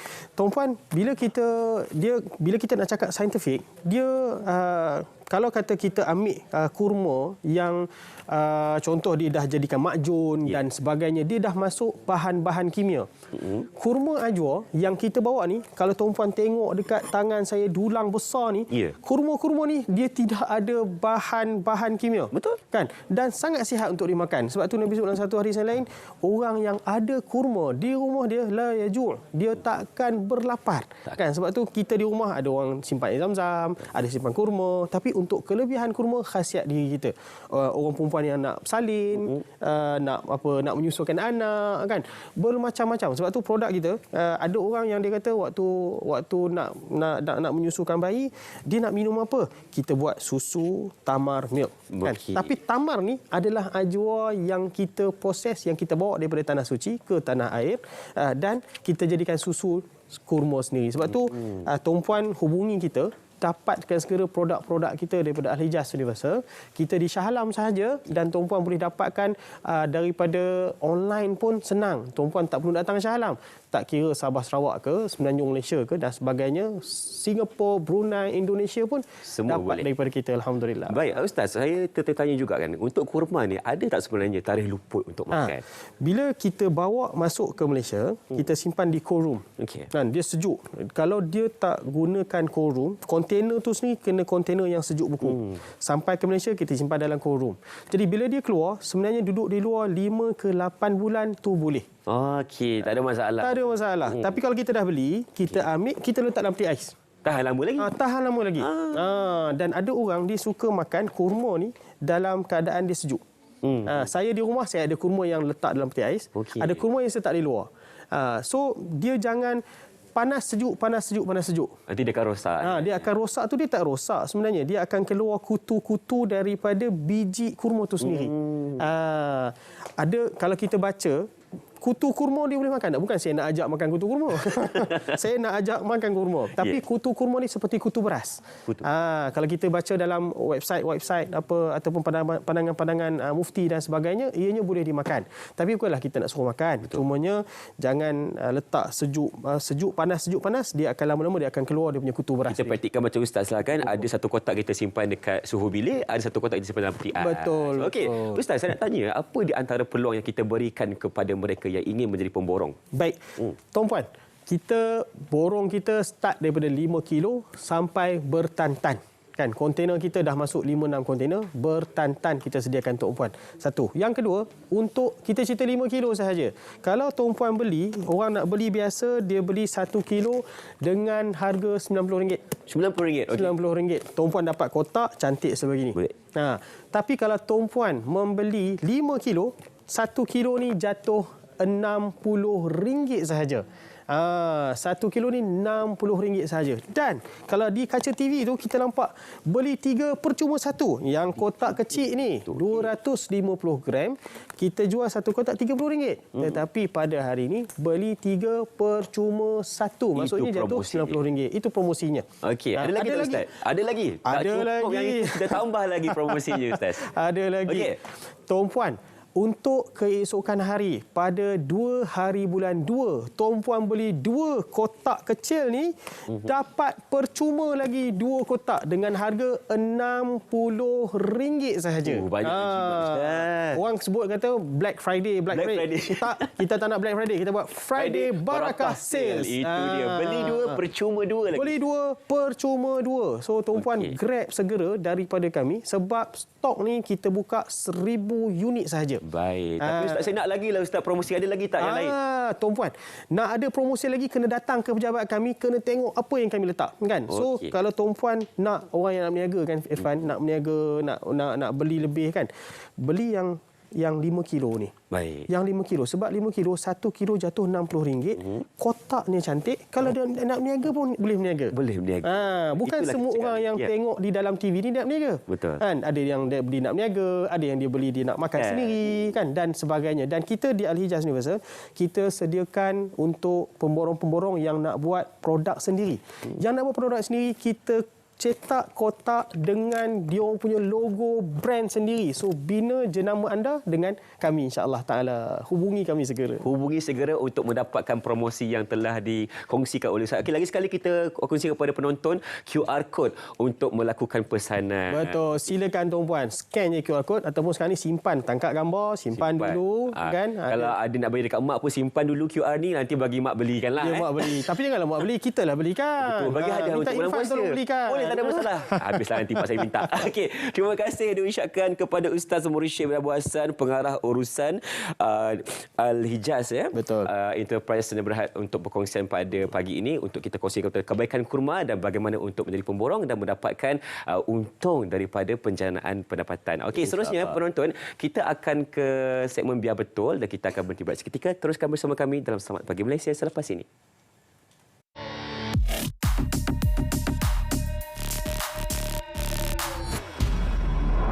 Tular di Facebook kononnya subsidi diesel akan dimasukkan bermula Mac. Penghantar mendakwa menerima berita berkenaan daripada pemilik stesen minyak. Dakwanya, subsidi hanya diteruskan kepada syarikat terpilih yang jadi pemegang kad flat keluaran KPDN. Susulan itu, harga barangan di pasaran bakal naik. Skrip sama turut dimainkan seorang lagi pengguna media sosial. Menerusi muat naik di TikTok, penghantar mendakwa harga bahan api berkenaan akan naik kepada RM3.75 seliter. Semakan pasukan Biar Betul mendapati maklumat yang dikongsi adalah tidak benar. Berita palsu sama pernah dinafikan KPDN hujung tahun lalu.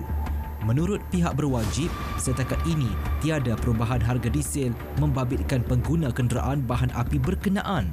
Masih dalam kadar yang sebelum ini, RM2.15 itu kekal sehingga kerajaan mengumumkan nanti berapa nilai penyasaran subsidi untuk sektor awam, berapa untuk sektor barangan, berapa yang boleh untuk pengguna kenderaan persekedian di sten minyak dan sebagainya. Henti sebar maklumat palsu, elak cetus kegusaran.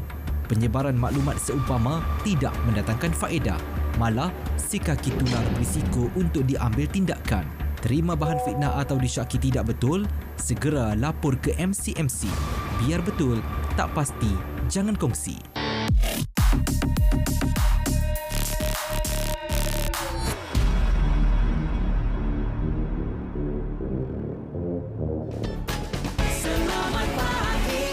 Hai, rasanya dah lama tim Selamat Pagi Malaysia ni tak berjalan ke negeri Pantai Dini. Jadi apa kata ikut kami, tim SPM, kita akan ke negeri Pahang. Secara spesifiknya kita akan ke Kuantan bersama dengan Karnival Rakyat Pahang. Macam-macam ada. Ada makanan, ada persembahan kebudayaan dan juga pelbagai produk pelancongan. Jadi jangan lupa saksikan saya Ridwan Mustafa bersama dengan rakan saya Raja Sufia Raja Arif pada 3 dan 4 Februari. Temui kami di sana, pelbagai pengisian menarik akan kami berikan kepada anda dalam Selamat Pagi Malaysia di Kuantan, Pahang.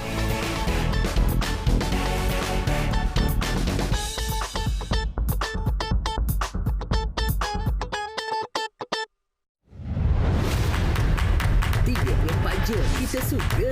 KLFM rentak interaktif kota.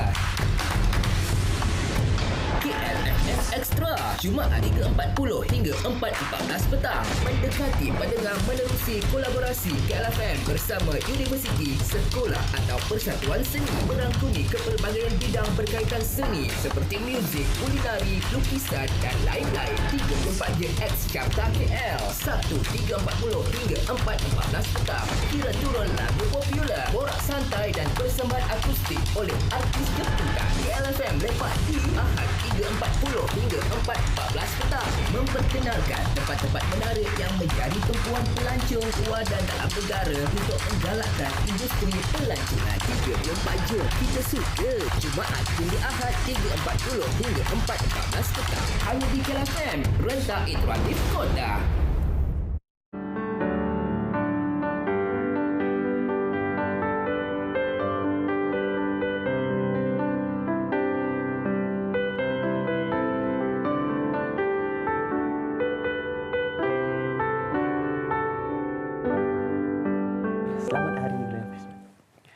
Kembali bersama kami dalam Selamat Pagi Malaysia. Saya kembali bersama dengan Syafiqah di sebelah saya sekarang ini.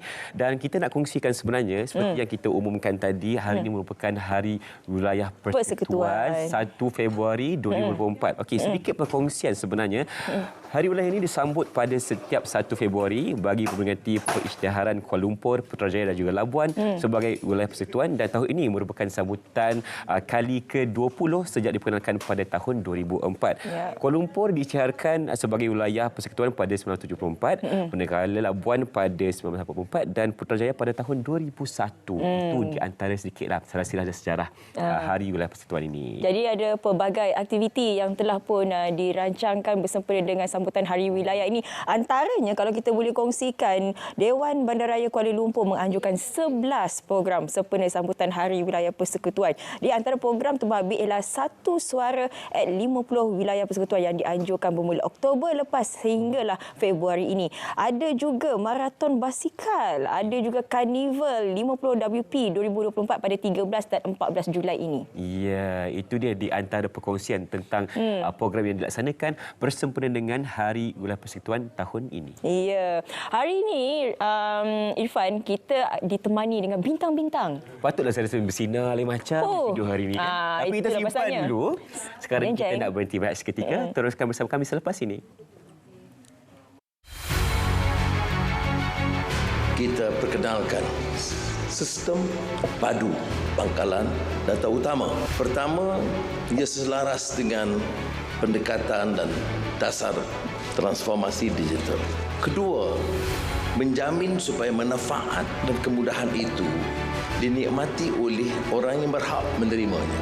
Dan tentunya dengan cara yang sedemikian mengurangkan kos, mengurangkan ketirisan.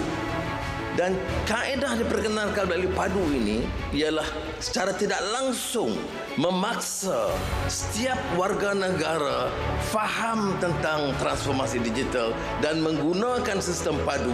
Dengan sendirinya kita ada pencerahan kecelekan budaya dan kecelekan digital.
saat tak tahu arah kau di sana. Menjadi gagal saat ku tak bisa. Sedikit ku jelaskan tentangku dan kamu agar seisi dunia tahu keras kepalaku sama denganmu. Caraku marah, caraku tersenyum, seperti detak jantung yang bertaut. Nyawaku nyala karena denganmu. Aku masih ada sampai di sini, melihatku berjuang sampai akhir, seperti detak jantung yang bertaut. Nyawaku nyala karena denganmu.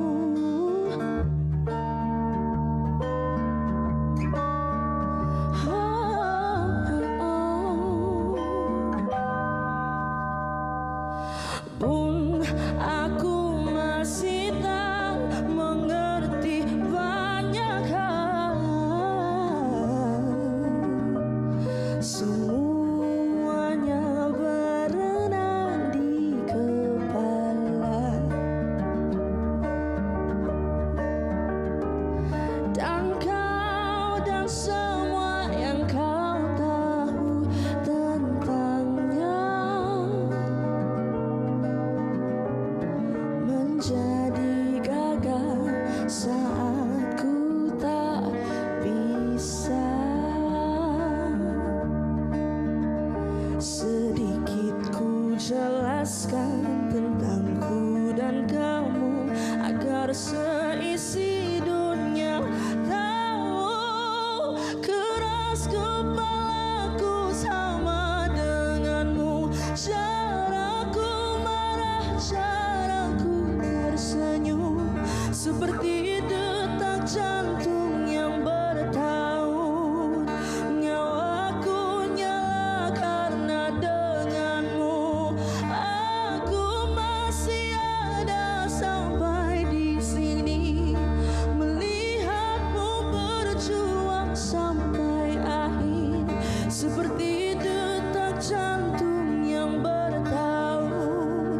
Nyawaku nyala karena denganmu.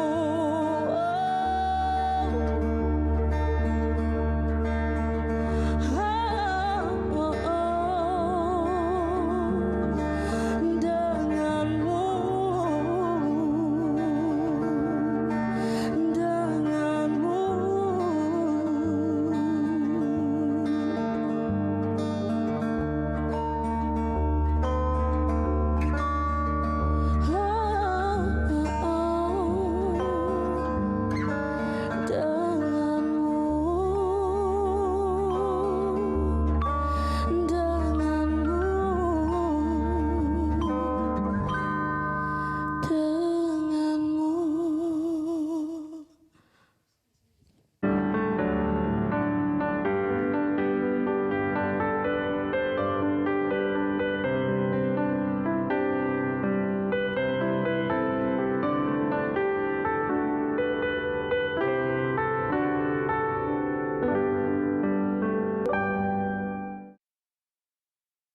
Kakak, jangan buat macam tu.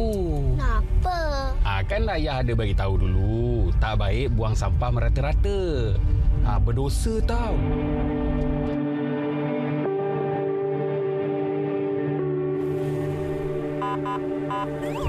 Kena dah. Saman ni. Tuan. Apa bagi, Cik? Minta IC, Cik? Boleh. Kesalahan lampu merah, Cik. Tuan, Tuan, kau timah sikit, Tuan. Ayah, janganlah macam tu. Itu kan rasuah. Berdosa tau. Betul apa yang nak Cik cakap. Jangan lama macam tu, Cik. Ni saman. Maaf cik ya. Hati-hati madu cik. Bersempena dengan sambutan Hari Wilayah ini, ada pelbagai aktiviti yang akan disambut di ketiga-tiga wilayah ini. Wilayah Persekutuan Kuala Lumpur, Labuan dan juga Putrajaya. Di Putrajaya kabarnya ada program yang sangat menarik. Betul. Kita nak teruskan sahaja langsung bersama rakan kita KLFM, DJ Zima yang telah pun bersedia. Silakan. Zima. Baik, terima kasih. Ya, Sama-sama. terima kasih Irfan. Ya, saya. Dan Syafika. Ya, betul. Dan Syafika yang berada di studio Selamat Pagi Malaysia. Assalamualaikum dan salam. Selamat Hari Wilayah Persekutuan 2024. Waalaikumsalam. Seronok Syafika Irfan pun seronok je kan. Okey, kami pun yang berada di Perkarangan Perbadanan Putrajaya ini sangat seronok untuk berada bersama dengan warga Putrajaya untuk menyambut Hari Wilayah Persekutuan 2024. Okey, dan istimewanya kami berada di sini hingga pukul 10 pagi nanti. Tapi bukan itu saja. Dari awal pagi pukul 6 pagi lagi kami dah bersiaran dari sini. Boleh bayangkan kami ada di kreasi pukul berapa? Okey, dan juga acara yang bersama dengan anda, kami bersiaran langsung di KLFM dalam rancangan yang diberi nama Rentak Pagi KL. Selama 4 jam dari 6 pagi hingga pukul 10 pagi khas untuk anda dari Perkarangan Kompleks Perbadanan Putrajaya ini. Dan sekarang ini yang sedang berlangsung, kami menerima orang kata lawatan daripada Yang Berhormat Dr. Zaliha binti Mustafa, iaitu Menteri di Jabatan Perdana Menteri Wilayah Persekutuan. Dan untuk makluman anda, sebenarnya kira-kira jam 8 pagi tadi telah pun sempurnakan acara perasmian yang disempurnakan oleh YB Dr. Zaliha binti Mustafa. Dan sedikit kita nak maklumkan kepada anda yang berlaku pada pagi tadi, ada flag off berjalan sihat at Putrajaya dari Dataran Putra menuju ke Dataran Putrajaya. Dan juga pada acara perasmian pada pukul 8 pagi tadi yang disempurnakan oleh Yang Berhormat Dr. Zaliha binti Mustafa, Menteri di Jabatan Perdana Menteri Wilayah Persekutuan, telah pun acara tersebut telah pun dimulakan dengan nyanyian lagu Negaraku dan juga Maju Sejahtera, seterusnya bacaan doa dan ucapan daripada YB sendiri. Serta pagi ini kita ada sarapan sihat untuk anda yang datang ke sini. Jangan tanya makanan-makanan berminyak, tak ada. Kita makanan yang sihat-sihat saja hari ini, dan juga sesi walkabout. Okay? Dan juga pastikan anda kalau datang ke sini di Perkarangan Kompleks Perbadanan Putrajaya ini, anda ke pentas utama dan bertentangan dengan pentas utama tersebutlah terletaknya Mabus KLFM Rentak Interaktif Kota untuk kami hiburkan anda dengan rancangan Rentak Pagi KL hingga pukul 10 pagi nanti. Dan juga selepas itu kita ada sesi meet and greet fest. Ada banyak hadiah kita bawa dari KLFM dan juga ada juga merchandise daripada pihak Perbadanan Putrajaya untuk kita berikan kepada anda. Jadi kalau anda berada di rumah sekarang ini, sempat lagi untuk anda datang bersama dengan kami di Perkarangan Perbadanan Kompleks Putrajaya ini untuk sama-sama kita memeriahkan acara tersebut. Okey, dan bersama di booth KLFM sekarang ini juga kita ada DJ Ashila Ashura, DJ Aiman, DJ Diana, kita ada Putra Azwan, ada juga kru teknikal secara luar Obi Radio, kita ada juga tak dilupakan pengurus KLFM Puan Noliza Nordin, kita ada timbalan pengurus Cik Syahzaili Salihuddin dan juga Ketua Bahagian Rancangan kami Puan Nur Kuzaimah turut bersama dengan anda. Okey, Papa Rui pun ada juga selaku penolong penerbit saya dan saya selaku penerbit mengalu-alukan kedatangan anda pastinya di Perkarangan Perbadanan Putrajaya ini, di mana cari pentas utama dulu. Depan pentas utama ataupun bertentangan dengan pentas utama tersebut ada KLFM berada di sana. Okey, kalau nak saksikan trend pun boleh. Tarikan tahun ini katanya untuk sambutan Hari Wilayah Persekutuan 2024 di Putrajaya ini, boleh naik trend tersebut dan juga boleh saksikan macam mana trend berjalan di atas jalan raya. Okey. Masa untuk saya bersama dengan anda dah pun nak tamat dah. Kita kembalilah bersama dengan Irfan dan juga Syafika yang berada di studio Selamat Pagi Malaysia. Terima kasih DJ Zima. Rentak Pagi KL di Hari Terbuka Putrajaya. Ya, jadi kepada anda masih lagi kesempatan untuk ke sana. Mungkin kita selepas ini Irfan boleh terus kita ke Putrajaya. Ya, kita akan ajak juga kawan-kawan kita dekat sini. Ya. Siapa mereka? Kita ada 3 peserta bintang RTM 2024. Kita kenalkan terlebih dahulu. Kita ada John, Dania dan juga John. Hai. Apa khabar, sihat ke? Sehat. Selamat pagi. Selamat pagi. Okey, 3, 4. Bintang-bintang gemerlapan. Wah. Ingat diri. Kantoi. Okey, kita tanya jugalah perasaan dah masuk minggu keempat ni. John, bagaimana? Perasaan saya semakin nervous dan apa dia? Teruja tak rasa? Teruja tu ada. Setelah 2 minggu tiada penyingkiran. Tiba-tiba minggu lepas bukan seorang, bukan 2, 3. Betul. Macam mana perasaan Dania ketika itu? Okey, masa tu Dania tidak expect pun 3 penyingkiran. Dania tidak expect pun ada penyingkiran masa tu. Actually, kalau ada penyingkiran pun maybe 1. Tapi tiba-tiba 3. That's why nervous. Tapi Alhamdulillah lah dapat juga week 4. Maksudnya memang waktu sebelum ada penyingkiran malam tu memang tak tahulah, tak ada hint langsung. Memang tidak tahu langsung. Tidak tahu langsung. Oi, nak tahu langsung. Kami fikir-fikir 2 orang sejak. Rupanya 3. Ya, sebab kan 3-3 daripada Sabah. Saya macam Kak Long kawasan sudah di sini.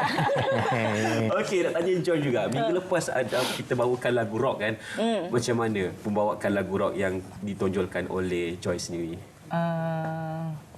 Memang bukan genre Joy rock, tapi Joy cuba membawa lagu Portrait dari Hakim and the Magistrate. Mungkin Joy sudah bawa dengan yang lebih baik, tapi minggu lepas Joy tidak dapat menjiwai lirik. Datuk Syafina Syarab, sebelum kita menghayati lagu, lirik dulu kena faham. Itulah. Macam Dania minggu lepas dia tapau semua tau. Juara. Balik atas. Pilihan pula tu, pilihan juri pula. Mungkin serba sedikitlah mengenai Dania sebab ialah umur pun yang paling muda. Betul. 15 tahun. Apa yang menarik mengenai Dania? Yang menarik Musyakan menarik betul tidaklah juga. Menarik juga tu. Biasa-biasa saja. Biasa-biasa. Sedikit latar belakang Dania. Okey, Dania ni actually pernah ikut Bintang Kecil masa umur 9 tahun. Tahun 2000 berapa tu? 2017. Ya, so maybe dari situlah Dania punya cara apa ni? Orang panggil Dania punya minat datang. Betul. Okay. Dan kita difahamkan juga memang Dania boleh bertutur dalam bahasa Mandarin ya. Bolehlah sikit-sikit. Jadi boleh kongsi ke tak dari mana belajar tu, dan minggu kedua Dania ada bawakan lagu yang ada lirik betul. Cina. Jadi boleh kongsi. Okey, so Dania belajar Cina dari sekolah rendah actually. Tapi mami Dania pun pandai cakap Cina. Oh. Yes, dia pun sekolah Cina dulu. So bila besar sudah Dania biasa sudahlah cakap Cina dengan dia. And then untuk minggu kedua lagu Dania is from Cerita Mulan. Ibu konsepkan Chinese punya tu. So Dania add sikit lirik-lirik Chinese. Gitu. Okey, John dan juga Joy. Apa juga nama korang ni? John dengan Joy ni nama sebenar ni. Nama sebenar saya lupa sendiri. Nama saya Muhammad Endrin Syah bin Muhammad. Mana datang pula tu? Kan. Jauh tersasar. Jauh kan. Tapi siapa yang panggil John tu? Kawan-kawan lah. Kawan-kawan lah. Macam John ni kita kenal memang dengan suara-suara rock dia. Jadi bagaimana selepas ini akan menyanyikan lagu bergenre yang lain? Bagaimana? Macam untuk minggu ni pula 360 kan? Perubahan 360 darjah tu. Apa perubahannya? Saya masih kekal juga saya dengan identity rock. Kalau macam John, siapa sumber inspirasi ataupun idola dalam industri ini? Kita pergi tempatan dulu. Tempatan Awi. Awi. Kalau antarabangsa mungkin ada idola bangsa. Bon Jovi. Oh, Bon Jovi. Okey, itu cerita tentang John. Joy pula. Nama asalnya siapa? Okey, nama saya Muhammad Said Suhazri. Said Suhazri. Okay. Mana datang Joy tu? Dia mesti sebab dia gembira selalu. Nama Joy tu datangnya daripada nenek saya. Nenek saya bagi itu Joy lah. Dia panggil Joy ya. Pernah tanya nenek tak kenapa bagi Joy? Sebab macam kawan uncle saya ada Joy. Dia panggil nama Joy sebab dia kawan uncle saya tu muka dia ada jambu-jambu sikit. Jambu je. Okey, kena lah. Memang dia jambu lah, comel je. Macam lagu You Had Joy, You Had Fun. Okey, kalau kita ini persembahan Joy pada minggu lepas. Yes. Mungkin boleh kongsikan sikitlah bagaimana dengan persembahan minggu lepas. Persembahan minggu lepas okey. Berjalan dengan lancar. Saya pun sudah buat yang terbaik malam tu. Saya pun sudah hiburkan dengan semua peminat kan. Alhamdulillah. Baik, kalau macam Daniel memang dah pernah menyertai bintang kecil sebelum ni dah bersama dengan RTM. Kalau Joyce ni pernah tak mengikuti pertandingan sebelum ini? Oh, tak pernah. Oh, ni kali pertama? Kali pertama, first time lah. First time. Jadi latar belakang Joy? Okay, latar belakang Joy, Joy ni penyanyi basking di Sabah. Basking ada band lah. Di kawasan mana tu?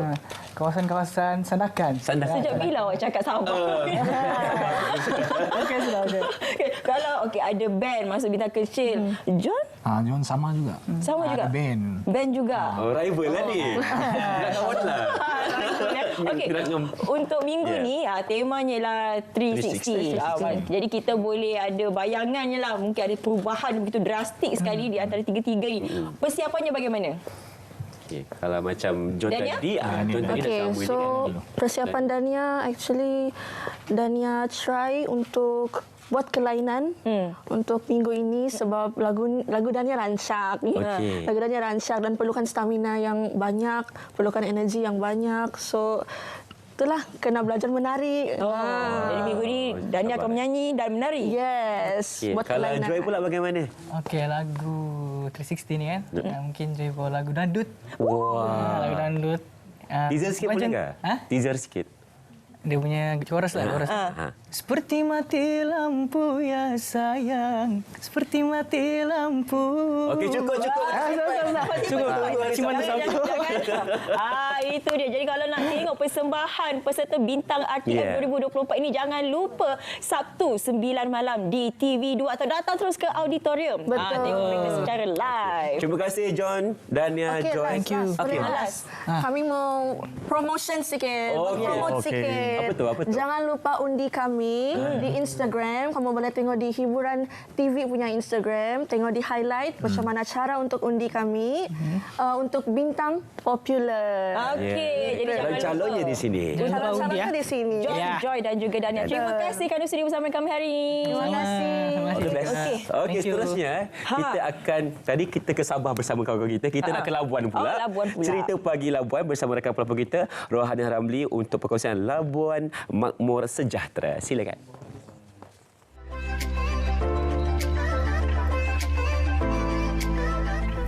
Wilayah Persekutuan Labuan raih ulang tahun ke-40 tahun ini. Pulau Labuan berkeluasan 91 km persegi merupakan wilayah persekutuan kedua selepas Kuala Lumpur pada 16 April 1984. Labuan kini ditadbir urus oleh Kerajaan Persekutuan bersama-sama Kuala Lumpur dan Putrajaya. Setelah diisytiharkan sebagai wilayah persekutuan, kawasan penempatan bagi kaum Kedayan dan Melayu Brunei ini mula menjadi antara destinasi utama kepada pelabur asing. Berkepadatan hampir 100,000 penduduk, Labuan pernah diiktiraf sebagai antara negeri paling harmoni di Malaysia seiring tema sambutan Hari Wilayah Persekutuan tahun ini, Wilayah Madani Rakyat Harmoni. Selami apa erti tema tersebut, kita ingin menjadikan warga wilayah itu sebagai satu yang harmoni, bersatu padu, menjadikan Labuan ini sebagai satu tempat pelancongan, tempat yang selamat, kekalkan kebersihan, keceriaan, keindahan yang ada di pulau ini. Ini adalah sumbangan kita untuk generasi yang akan datang, untuk anak-anak kita di Labuan ini. Bagi Menteri Pembangunan Wanita, Keluarga dan Masyarakat, Datuk Seri Hajah Nancy Shukri, dalam kunjungannya ke wilayah ini baru-baru ini turut berkongsi Labuan antara negeri yang harmoni. Saya dulu sering kali ke Labuan. Jadi saya ucapkan tahniah kepada semua warga Labuan. Happy birthday, 40th anniversary kepada semua. Gunakanlah apa yang ada di Labuan ini sebagai satu cara untuk kita memberi kesejahteraan kepada kita sendiri. Saya difahamkan Labuan adalah salah satu daripada wilayah yang mana happiness rate dia di antara yang tertinggi di Malaysia. Jadi maka mungkin orang Labuan kurang stressful. Tahniah kepada orang Labuan. Wilayah Madani Rakyat Harmoni mampu mencerminkan keramahan warganya. Rakyat sangat beramah. Walaupun saya macam tak berapa kenal orang tu kan, bila saya berjumpa, sangat welcome saya. Adab dengan orang sangat tinggi. Itu yang saya rasakanlah orang Labuan ni. Dengan percakapan pun yang agak lemah lembut. Jadi saya pun senang hati berurusan. Saya sebagai anak jati Labuan, harapan saya adalah tinggi untuk melihat Labuan lebih maju seiring dengan Putrajaya dan juga Kuala Lumpur. Sempena Hari Wilayah ni saya mengucapkan selamat Hari Wilayah khususnya untuk warga Labuan. Saya harap agar Labuan terus maju dan makmur dan dikenali. Selepas 4 dekad, Labuan bersama-sama dengan wilayah Persekutuan Putrajaya dan Kuala Lumpur, wilayah persekutuan yang kini berusia 50 tahun, terus maju menikmati limpahan madani dan rakyat yang harmoni untuk masa akan datang. Selamat Hari Wilayah Persekutuan buat Kuala Lumpur, Putrajaya dan Labuan. Wilayah madani, rakyat harmoni.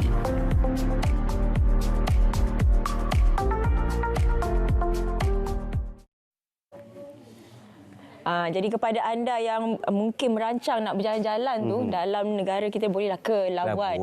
Jangan lupa makan ni, sayap ayam. Sayap ayam. Dia bukan panggil kepak tau, sayap. Oh, sayap.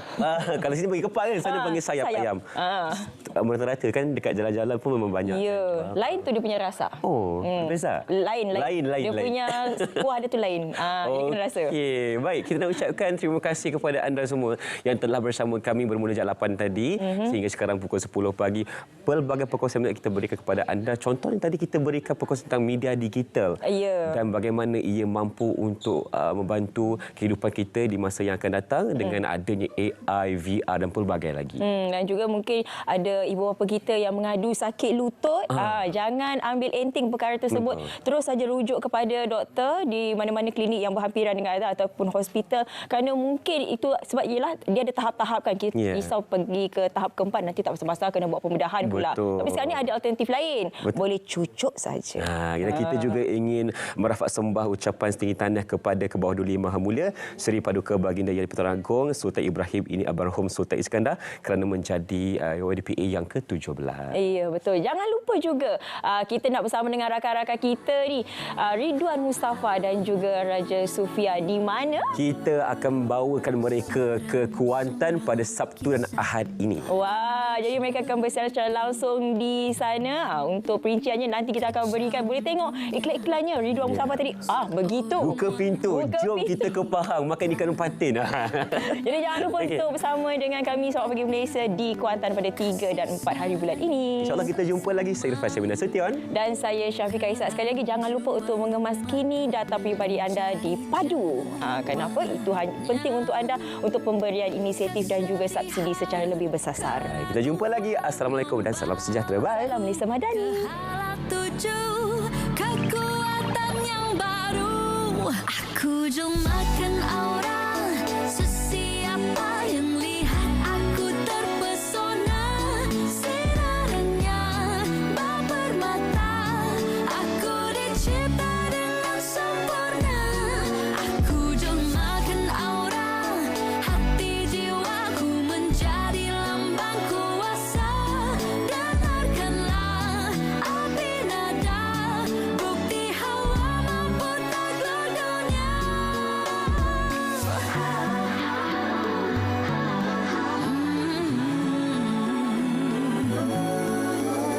Tanpa cinta ini takkan ada insan, tanpa kasih ini tiada pelukan, masih mampu bertahan terus tetap berlawan, walau masih kalah mencari jawaban.